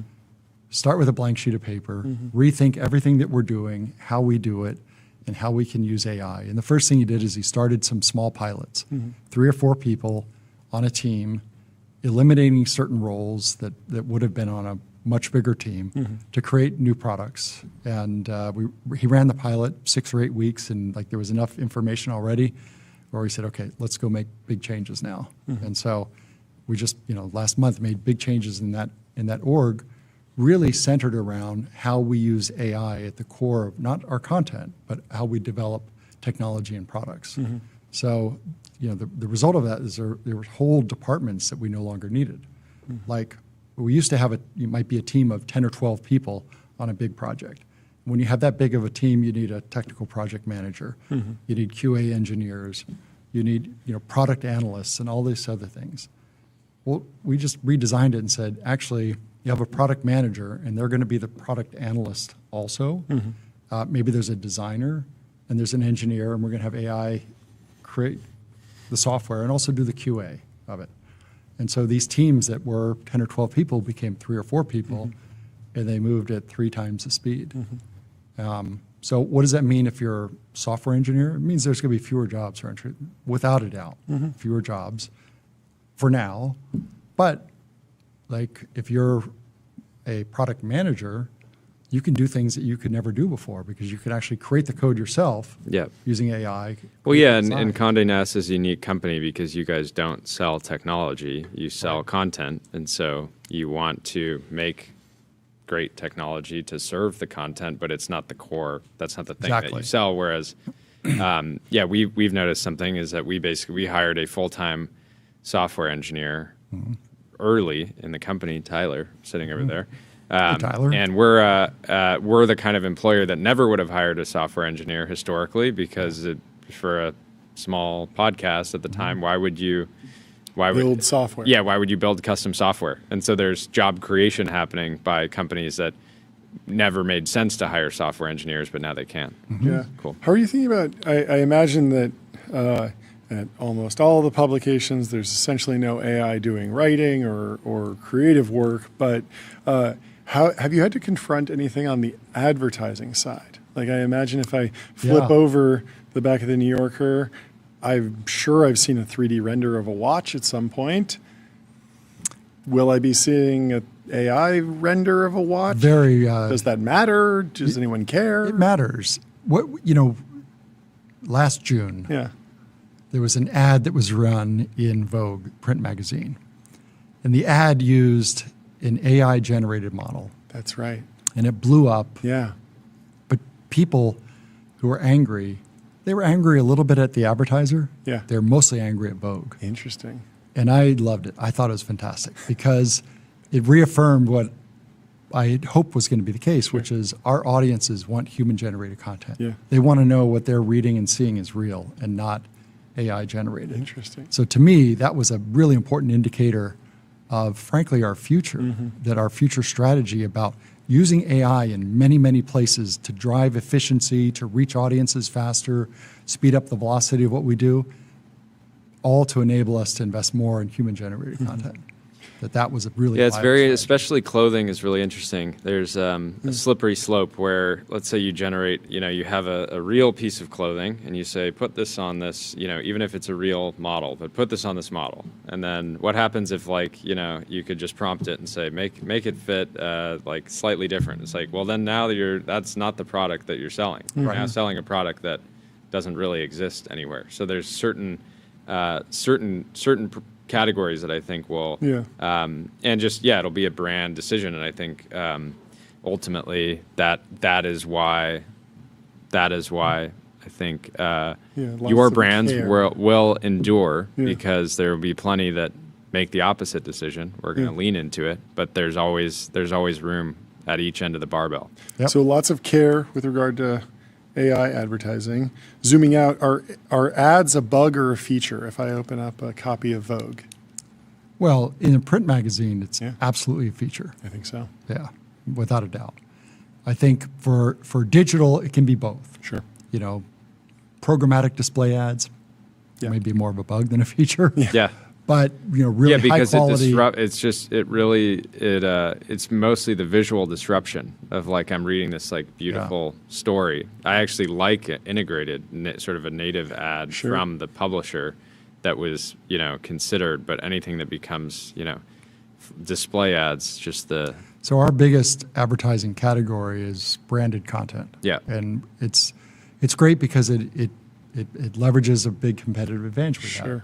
Our brands, our audiences, but our creativity. Yeah. And so that to me is a really great place to be in our business and to see the growth of that every year. Of course, we have display ads, we have print ads, some of which can be branded content, a lot of video ads. Yeah. Yeah. Anything else, Jordy? No, this was fantastic. This is fantastic. I'm really Thank glad you we so made much. this work. We'll wrap the show right now. Leave us 5 stars on Apple Podcasts and Spotify. Sign up for our newsletter, tbpn.com. And we will see you tomorrow at 11 a.m. Pacific sharp. Goodbye.